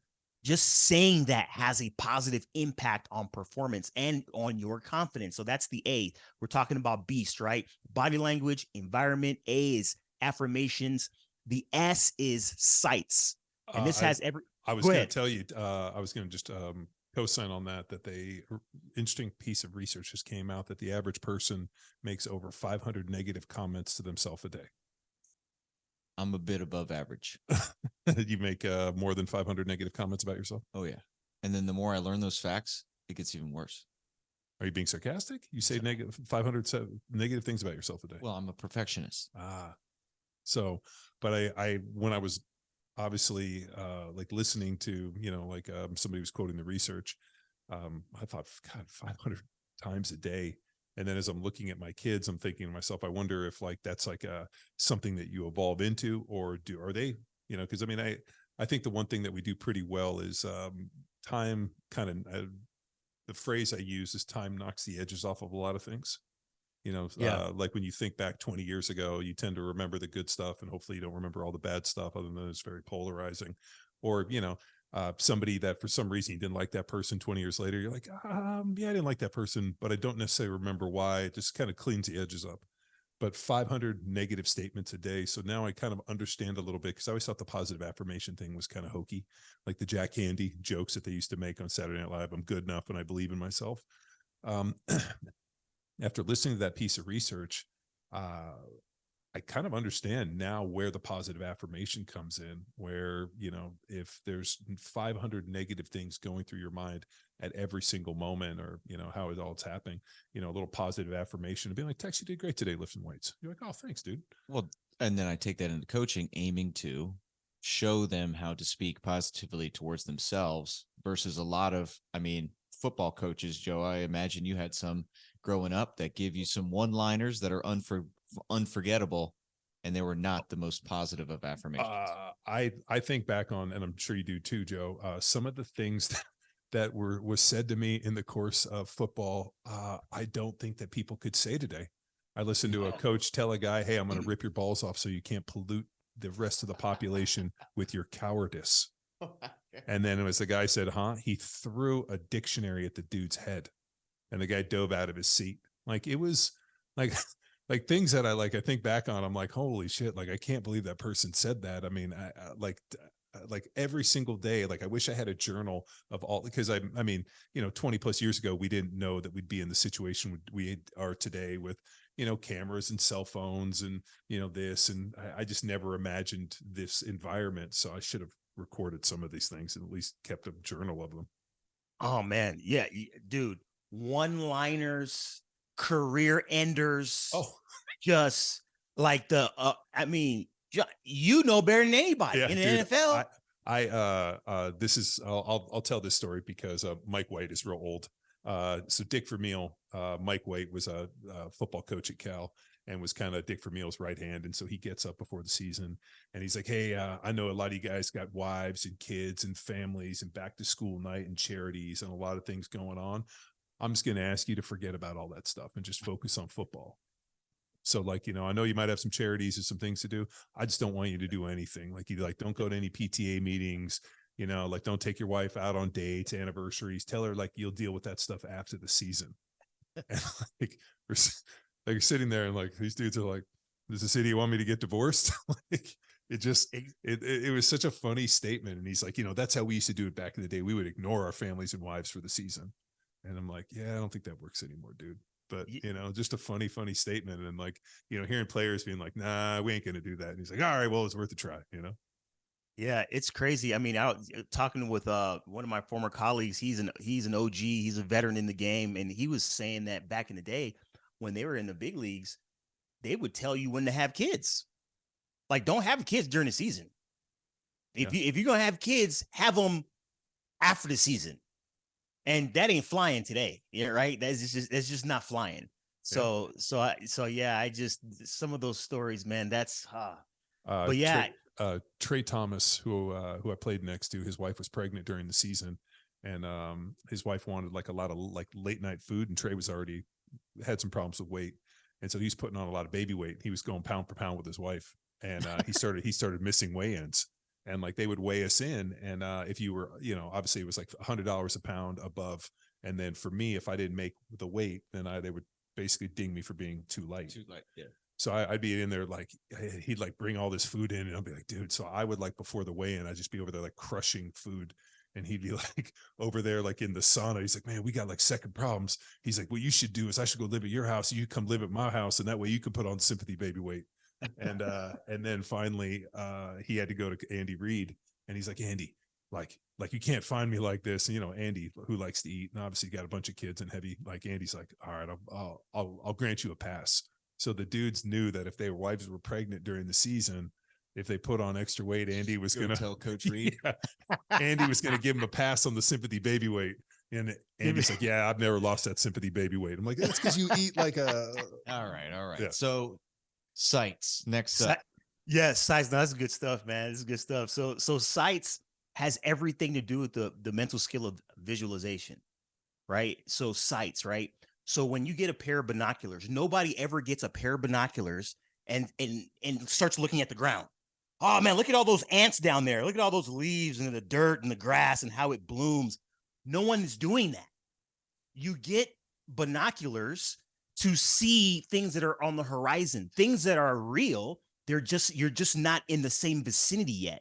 So that's what happens when you start using visualization, right?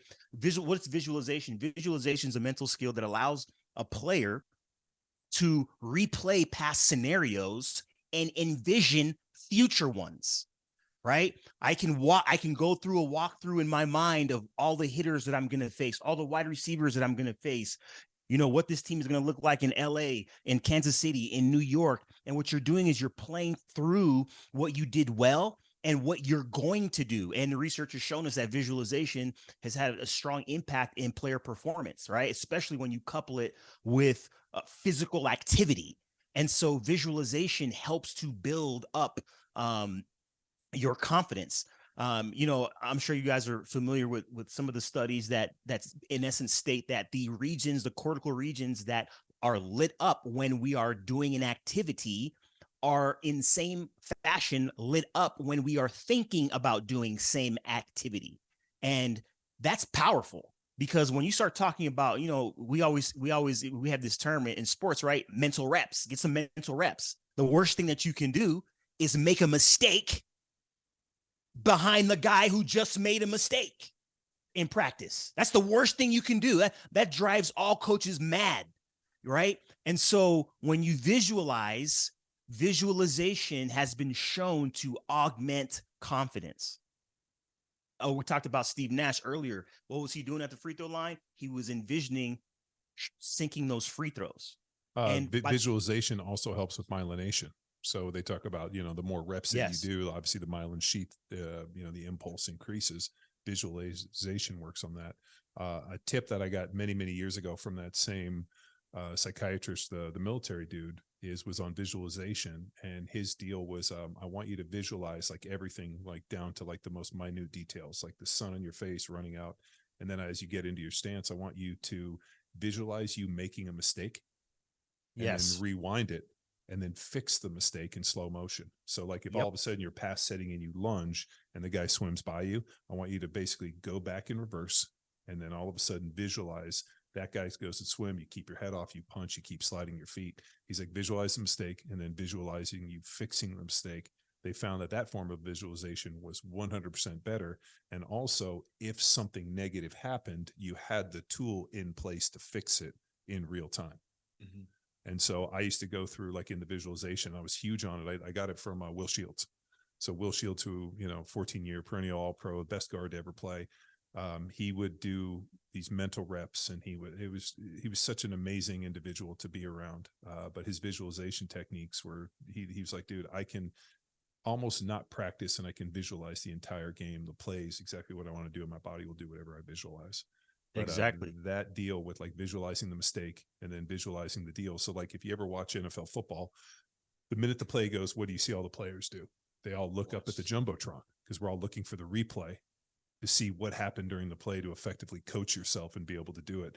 So it's funny. As soon as you watch the players come back, they're all looking up. And I remember somebody was like, what are they looking at? I'm like, they're looking at the replay screen to figure out what happened, or more importantly, what the mistake or what they did well or what they didn't. And then they'll effectively go back to the huddle. And then you basically coach within the huddle, being like, dude, get your head off of that guy. Hey, we didn't, we came off on the double team too fast, dude. Stay on that a little bit longer. What happened? That guy split us, and these things happen. And the ability to be able to realize, I mean, mistakes are going to happen, but like, you can't allow a mistake to continue to happen. So like, hey, we made a mistake. Great. We're going to fix it the next time. And that shows growth. If we keep making the same mistakes, we don't play anymore and we get to go home.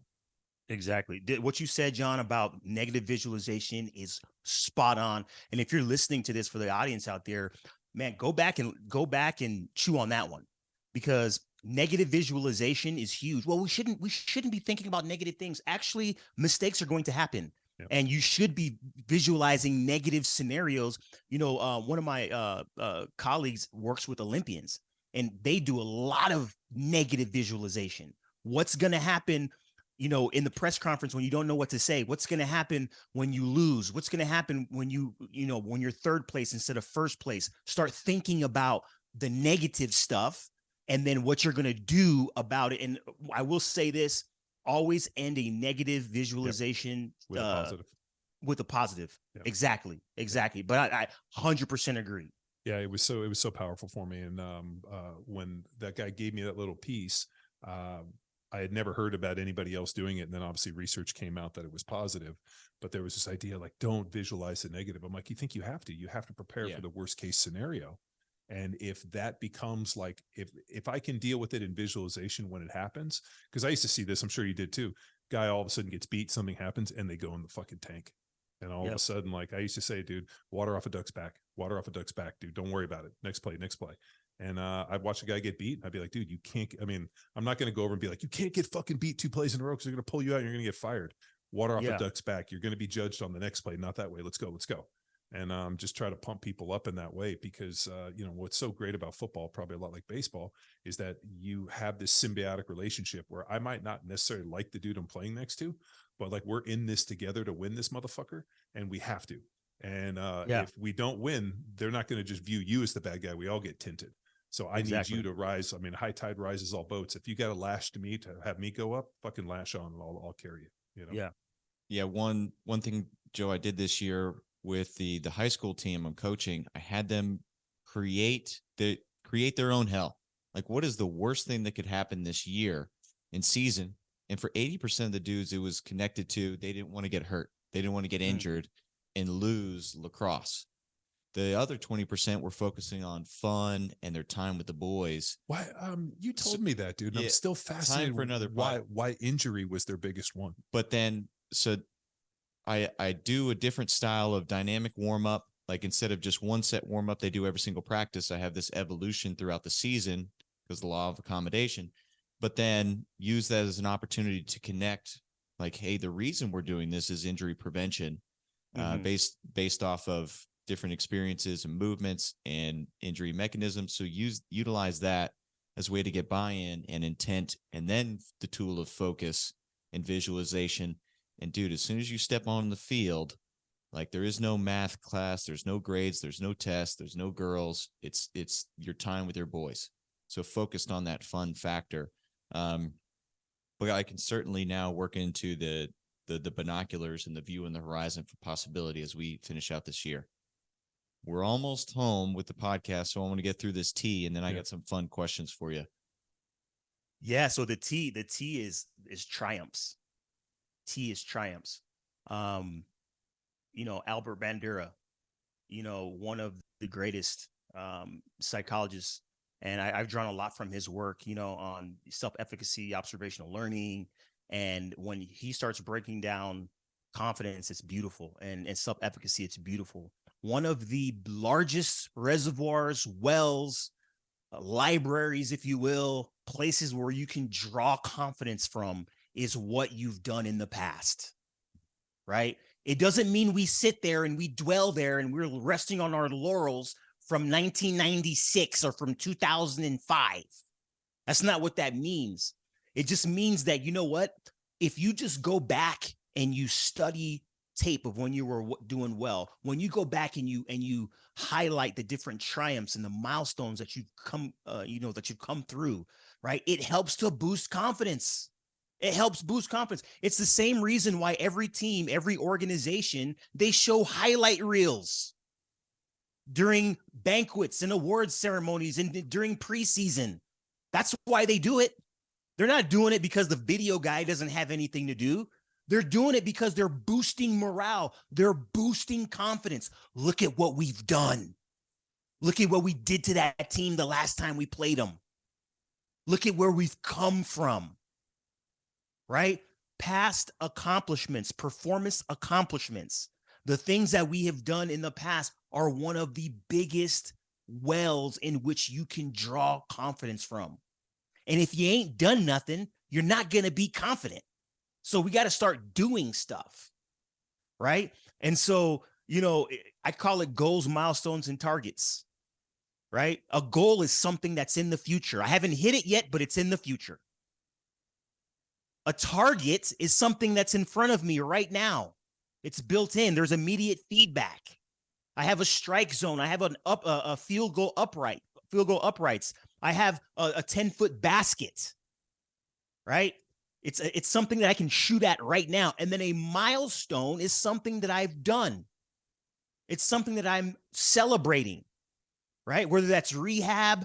Hey, you had an ACL, whatever the case may be. Hey, man, we're at our 3-month milestone, our 6-month, 9-month milestone. Hey, you're getting ready to go back onto the field. It can be something as simple as a birthday or an anniversary, right? You celebrate what? A milestone, what you've done well in the past, where you've come from. And I'm telling you, it's so simple. But even something like nostalgia, right? We know that nostalgia, when we're engaged in nostalgia, our heart rate actually decreases, right? Our body temperature gets warmer, and we have these feelings of warmth. And it's the reason why we pull out our cell phones and we have memories, right? Facebook figured this thing out, dude. iPhone figured it out. Hey, we're going to put memories in your feed. And what do? You stay on it. Oh, wow. Look at this picture from back in the day. Look at my kids. Hey, look at my brother. Look at me and my brothers back in the day. Wow. And you stay there. And guess what? Baby pictures. It's the baby pictures of my kids. I see them and I get all emotional on it. It's the bro pictures for me. I see them and I get all teared up. I can't wait for you to have kids, dude. I was one of those people. It's like, I don't want to see your fucking baby pictures, like stupid shit. Now I see it. I'm like I only send it to my wife, and I'm like, oh, it's such great times. But no, man, dude, this is great. I love the beast thing. I mean, for me, the guy who trained me, we've had him on the podcast many times, Rafael Ruiz, who trained me for the majority of my NFL career. A big part, and I do this with our athletes, is he constantly reminded us of how far we've come. Like, dude, these are all bricks in the wall. Like, this is where you've done. This is the work. Nobody's doing this work. Nobody's working as hard as we are. And different guys would come in and train within our groups, and we would fucking smash them. And he'd be like, that guy hasn't trained as hard as you are. You're going to go to training camp and nobody's done this work. And like the confidence of knowing that you've done the work, that you've been successful, and that you've put those bricks in is like, there's no way to replicate that. And there's no way to fake it. And so when I see guys that have false bravado and you hear all this shit, I'm like, all they're trying to do is basically make up for the fact that they didn't do the work. And sometimes when you see guys that are, extremely confident, it's because they've literally died in that crucible. They've done the work that needs to be successful. They have the ability. It's not false bravado. It's literally confidence in that I've done what was required of me to be the best. And, for the athletes that we work with, I constantly tell them, like, when you walk out there, you have to know that you've done the work to be there. If there's any doubt that you haven't worked as hard as you have, you're going to fucking lose before it ever happens. And just know that the guy out there, he's going to be in a world of hurt because he's not doing this stuff. And you have to constantly push the athletes. And like that confidence thing is so important. And there's such an interesting blend today. And like, I know we were joking about cell phones and these are different times, but some of the things that we did within the training environment, within practice, were so intense that like by the time we got to the game, we knew that we were never going to encounter anything as bad as what we'd already seen before. And I sometimes wonder, and now that, these are kinder and gentler times, it just is within professional sports, like the lens of social media and all this is just turned on to the point where like just a lot of that shit doesn't fly anymore. Yeah. And I wonder if those guys still have that same bit of confidence, because things are easier than they were. And I mean, that's not just, oh, it was harder in my time. No, it legitimately was.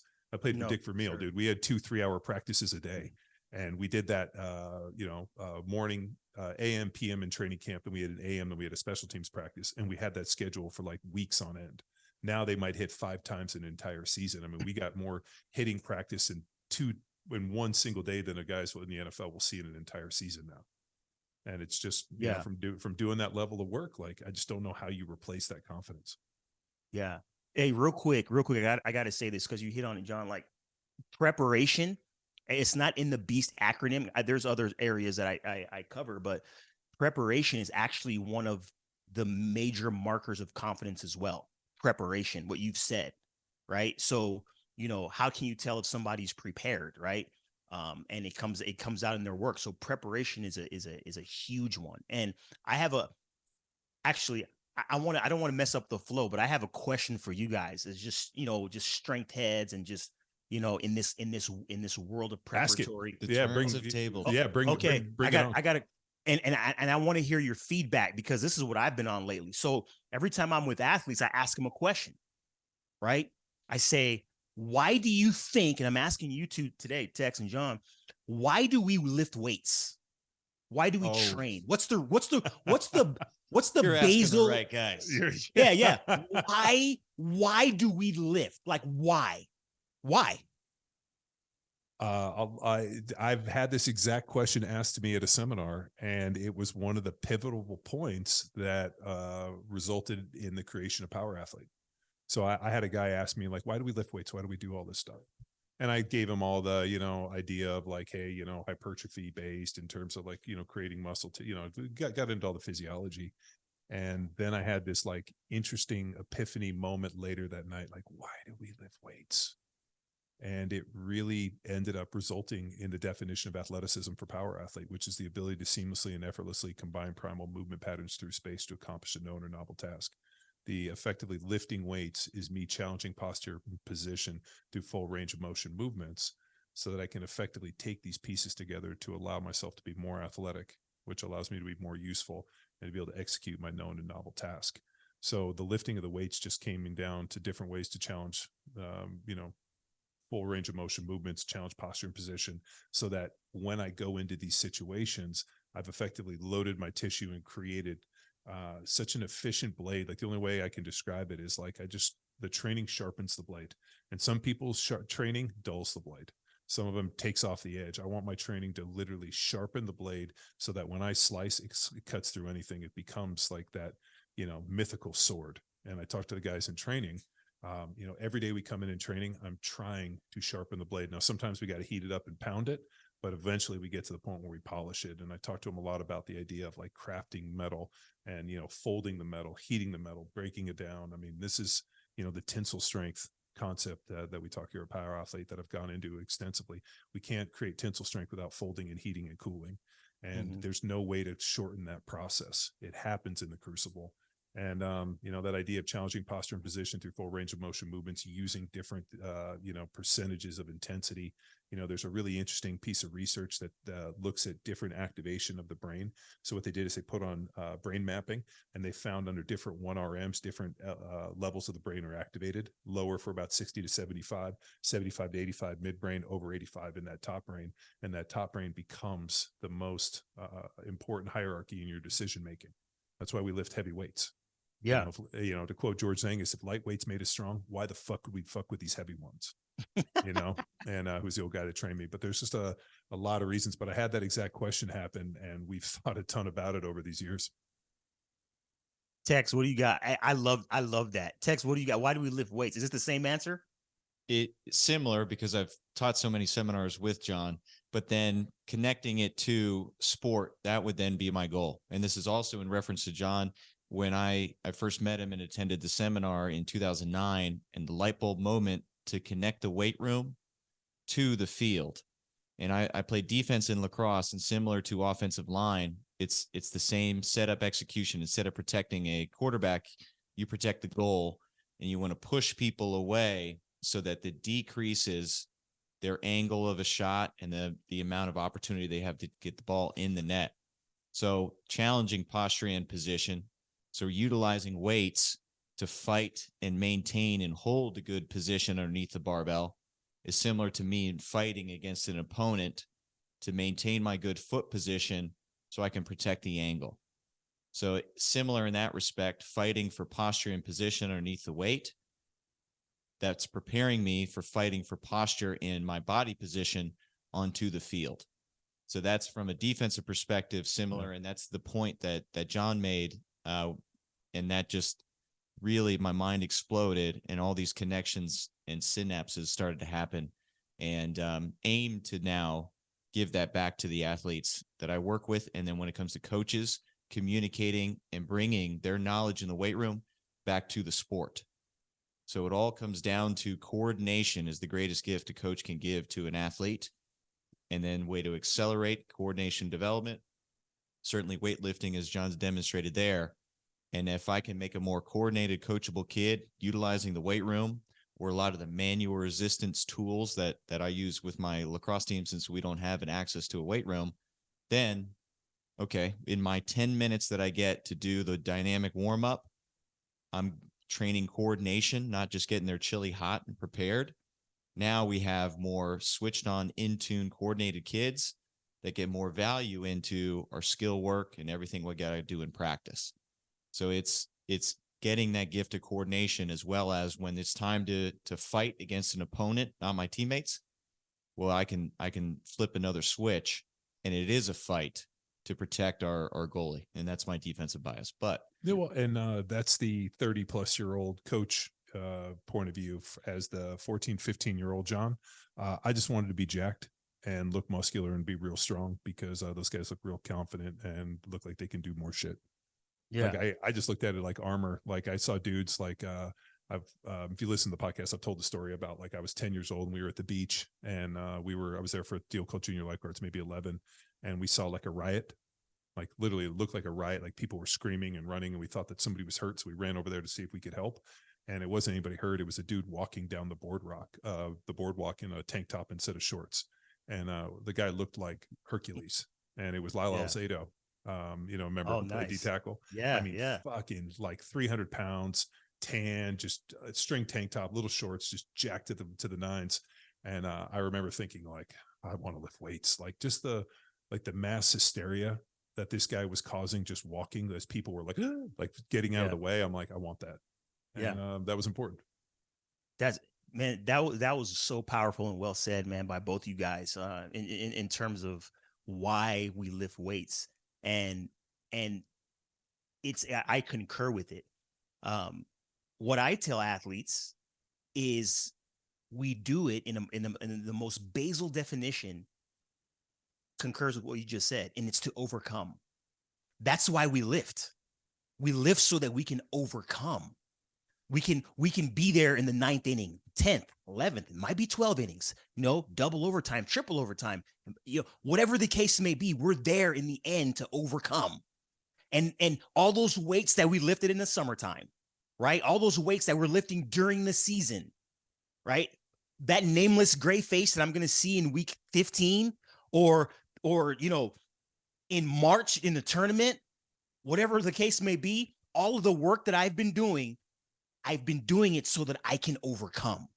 And it goes back to what we talked about in terms of preparation, right? Preparation is one of the biggest forms of confidence. And John, to your point, when all the hay's in the barn, hey man, it's game time. It's game time. So I love that. Absolutely love that. So I wanted to ask you guys, I just want to make sure that I haven't lost my edge, man, because you guys are in it. You guys are in it, man. You know what I'm saying? So yeah, it's to overcome and not only physically, but mentally as well. Yeah. I mean, it's, I've never in my life seen anything that gives both men and women confidence like training and being strong, like the gift of strength. And I think for me a little bit, because we were so involved online teaching stuff that actually, what Tex is doing with the lacrosse, and then us working with the BJJ guys, like seeing like the gift of strength and seeing their performance increase, and then seeing them translated back into what they do within their sport. Like the confidence is like night and day. Like I tell them all the time, I'm like, you guys are different dudes. And, and then being able to go train with them and then see them, on the mat and how they move, just the confidence and like how they look, and just like seeing them warm up and like roll with people. I like, to the point where like, you almost feel like a proud parent sometimes, where I'm like, look, like, and I remind them, I'm like, you guys are different dudes. I don't even know those people. I believe that we live many lifetimes in the span of however many years we're on this earth. And, you always hear people be like, oh, midlife crisis, and they can't get away from it. But I think you live different lives. And like, sometimes you got to bury that person and be like, hey man, I was reborn. I'm a different dude. That's not who I am. Like, I've already lived 3 or 4 lifetimes, and, this one I'm excited about. And so I hope for these athletes that they get a chance to live many, many lifetimes, and they get a chance to excel and do what they need to do. Are we ready for some lightning round? Uh-oh. Let go. Nah, Shoot fun. And John, you can jump in for sure. All right. A lot of downtime in baseball, a lot of travel. I imagine you watched a lot of movies. So this is a 2-parter. First and foremost, I know you're a football guy that coached with baseball team. What's your favorite sports movie of all time? Sub question: if it is not a baseball related movie, what's your favorite baseball movie? Oh man, great question. Sports movie of all time. Wow. Ah, man. I love the movie The Program. Hell yeah. It's All great. about talking to the right guys. It's a great one. Place at the table. Oh man, I love The Program. You know, it's crazy. I never watched Rudy until I was a senior in college. Wow. I never watched Rudy until I was a senior. I'm like, Rudy, come on, man, Rudy. But then I watched it and I'm like, dude, this dude is like, this is part of my life story right here. You know what I'm saying? So, but yeah, man, The Program is a good one. Any Given Sunday was good. A little, and John, you can speak to this, a little hyperbole. You know what I'm saying? I wish I played on that team. I remember seeing it and being like, what team is this that they got strippers at the practice and they're cutting cars in half? I didn't play on this team. I was a little upset that I didn't play on that team. I heard that was based upon the Dallas Cowboys back in the day. I thought it was Dolphins, but they were in Miami. I don't know. Yeah. Oh man. So yeah, I got to give a shout out to The Program, man. It's such a good college movie, man. You know? Oh. Yeah. For baseball, I had 3. I love A League of Their Own. Tom Hanks is so great in that movie. And then I think baseball is the easiest sport to turn into. Yeah, I mean, The Natural is like still to this day one of my favorite movies. But there's a movie with Kevin Costner that's it's called For the Love of the Game. Yeah. So that whole deal where he gets up and he goes on the mound and he goes, what does he say? Clear the mechanism. And then everything goes silent and he focuses. That was similar for me when I went up and I got in my stance. Everything else just kind of faded. It got real quiet and I became hyper focused on my task in the individual. And it's the only time I've ever seen in a movie that they've done it. And so that was huge. And I just appreciated that game. And like the fact that he was on the mound and reliving all these moments, this trials and lost in this, and, just get to the done where he signs the ball in hands and walks away. I'm like, fuck yeah, walk away in your own terms. Great. Yeah. Great In the League of Their Own, my wife, she I think it was her, I want to say it's her great grandmother. It's one of her family members. She actually played in that league, which is pretty interesting. And that movie is awesome. And then we just watched with our kiddos not too long ago, The Sandlot. So they love that movie. God damn it, that's another great one. You play baseball like a girl. And the fact that the Beast, and then he becomes their mascot. The Beast. Yeah. No, that's the Sandlot is still one of the best. And the redheaded kid, he's Smalls, still yeah. Smalls, he's still ultra famous for that. That's a great movie. Oh yeah. Man, I'm torn between Bull Durham and Moneyball, but in terms of probably the sport, Bull Durham and Costner just as like the player coach. I love the interaction where he's mentoring and guiding the young guy, and like gives him nicknames. Like, yeah, just and talks about the show, and then the whole team like comes to the back of the bus just to hear like his one at bat as a pro before getting shipped back down. Like it's so awesome. Nice. Now walk-up song in theme with baseball. If you're up to bat, like what is your walkout song rocking? Oh man, you can't do that, man. Oh man, I grew up in the I grew up in the mid 90s, early like in the 80s, so man, wow. So it's just like you had, Snoop, you had Tupac, you had Biggie, you had Wu-Tang Clan. You know what? It would probably be, I don't know, it might be Wu-Tang reunited. You know what I'm saying? It might be that one or Cream. You know what I'm saying? Dollar Bill, y'all. Like I don't know, man. There's so many good choices. You know what I'm saying? Yeah, shit. When you said it, I got nervous. I mean, I was thinking like NWA, 100 Miles and Running. I don't know if you know that song. Oh my god. Oh, dude. Like, I don't know. I'm just going In the Air Tonight drum solo. That's a powerful one. Good choice. Phil Collins. Yeah. Yeah. No, I mean, they play it at every NFL game it plays. They play every NFL game I ever played in. I heard that song, and they would always play it like in the second quarter, second half kind of deal. And hey, Styx Renegade, man. Pittsburgh Steelers Stadium. That's the lick right there, man. Yeah. We played the Dallas Cowboys, and before kickoff, they used to play "Welcome to the Jungle." Like, that was pretty amazing. Yeah. But I don't know. The Man Comes Around. That'd be a good one. There's like country music. I don't know, dude. I'm gonna have to take an L on this one. All right, back to movies. Favorite fictional coach of all time? Ooh, favorite fictional coach. Man, Denzel's got to be in there, right? Yeah. Denzel's got to be in there. Yeah. Remember the Titans? Yeah. That's good. I mean, Al Pacino's Al Pacino, man. You know what I'm saying? Like it's a game of inches. They're everywhere. You know? Yeah, it's. Hey, you know who's another one? I think he just recently passed. He was another guy on the is it James Cain? Caan. Oh yeah, Jimmy Caan. Caan. James Caan. Yeah. Yeah, he was the program. He was the coach in the program. Yep. Man, real life problems for sure. Well, for the coach in the film, like all his idiot players. Yeah. Your livelihood is determined by 18-year-olds. Man, he played a very stressed coach very well. Yeah, no, he had to because he was extremely stressed. I'm going Chubbs Peterson, Happy Gilmore. God, that's easing the tension, baby.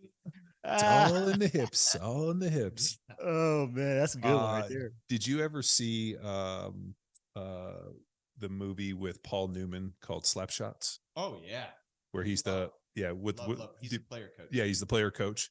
And do you remember the brothers with the foil? He's like, hey, you get your foil, and they're putting the foil in their knuckles, and they bring in those brothers that are just complete goons. The Hansons. I liked him in that movie the best. It's one of my favorite movies. He's a dirtbag in that. Yeah, so my favorite would be always like, hey, coach, you got the foil for my knuckles, and they're like, basically just beating people up. All right, last one in line with movies again.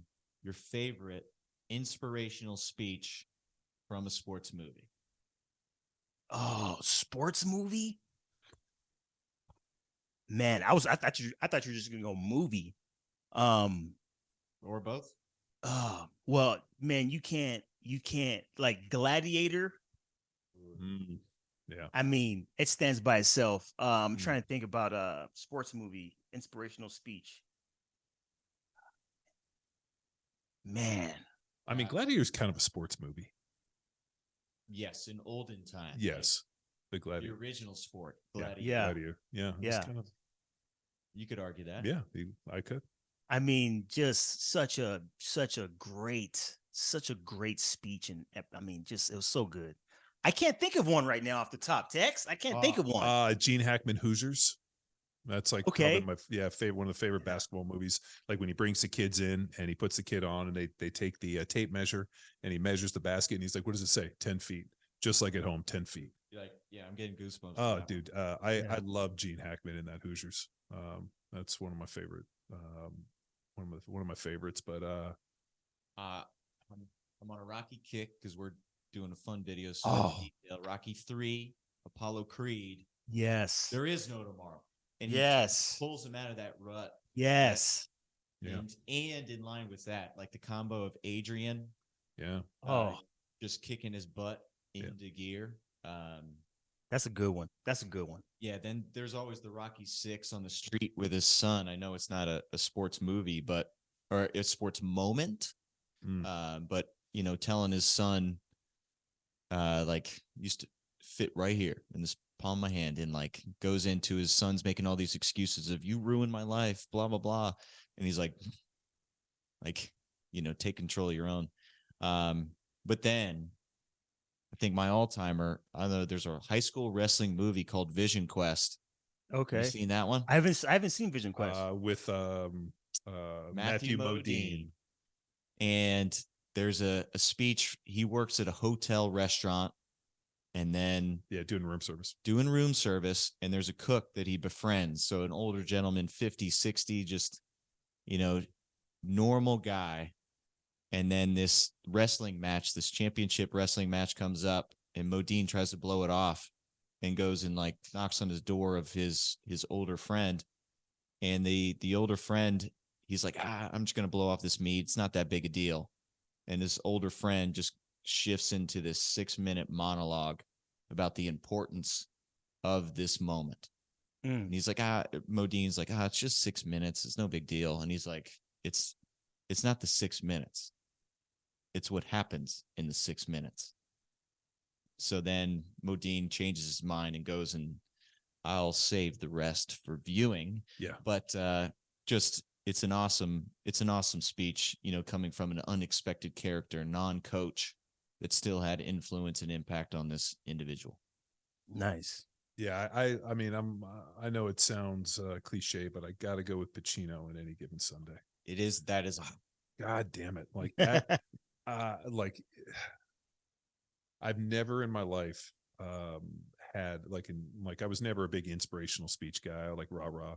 I never really needed that, but man, if I could have heard Al Pacino give that speech before every game, they just bring him in, wheel him in, and be like, and now Al Pacino, it's a game of inches. I mean, it would be unbelievable. That might be one of the best, but 6 inches right there in front of your face, dude. Like I said, Hoosiers is incredible. The whole who is it?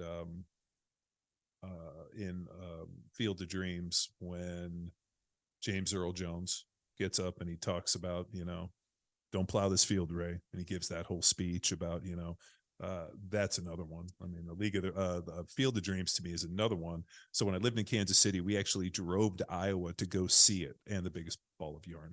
But I got to go see the Field of Dreams. Pretty amazing to see. That is amazing. MLB now, it's awesome because they do a Field of Dreams game or series. Yeah. They go to that, and that's cool. And they do like the old 1918 uniforms, or whatever. I also got to give props to Kurt Russell in Miracle. I know it's not a fictional coach, but it's a representation of Coach Herb Brooks. And that speech, I have no clue on the backstory if that's the actual speech that Coach Brooks gave, but the one Kurt Russell gives about this is your time. Like 9 times out of 10, you will lose this game, but this is your moment. Time. Yeah. And then they have all the letters from the Americans that wrote the team up on the wall, and so the hockey team's touching it on the way out to the ice. Like, that was great. Big sports movie fan over here. Yeah, nice, man. Yeah, no, I can't. I mean, I'm sure there's some bad ones, but I can't think there's of it. plenty of bad ones. No, but I mean, I'm with you. There probably are plenty of bad ones, but I'm not remembering any of them at this moment. That's exactly. Yeah. Cool. Well, I know you're all things performance, So if people want to go and search you and follow you online, dude, where do they go to follow you? And then where can they get their own the pieces? Yeah. So thanks again for having me.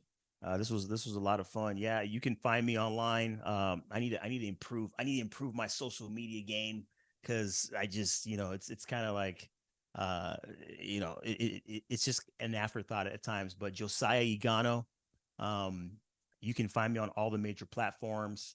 All Things Performance on Instagram. So just a simple search. Igono is my last name, Josiah. And yeah, man, posting content, interviews, podcasts. We do a fun podcast with one of my buddies, Derek Devine, former NFL quarterback, and we just hit on a lot of different things in the world of sports, and the different elements that comprise performance. And so, yeah, very easy to find. And then in terms of the book, Own the Pieces, very easy to find. It's through Dorrance Publishing. You can get it straight from the publisher. You can get it on Amazon. You can get it as a Kindle read. You can download it and be reading it today. So appreciate you guys, appreciate the support, and yeah, it's just improving performance and just extending that conversation. So Awesome. Thank you, dude. It was great Yes, to sir. meet you. And yeah, thanks for coming on Power Athlete Radio. Bye. all right, appreciate it. And scene.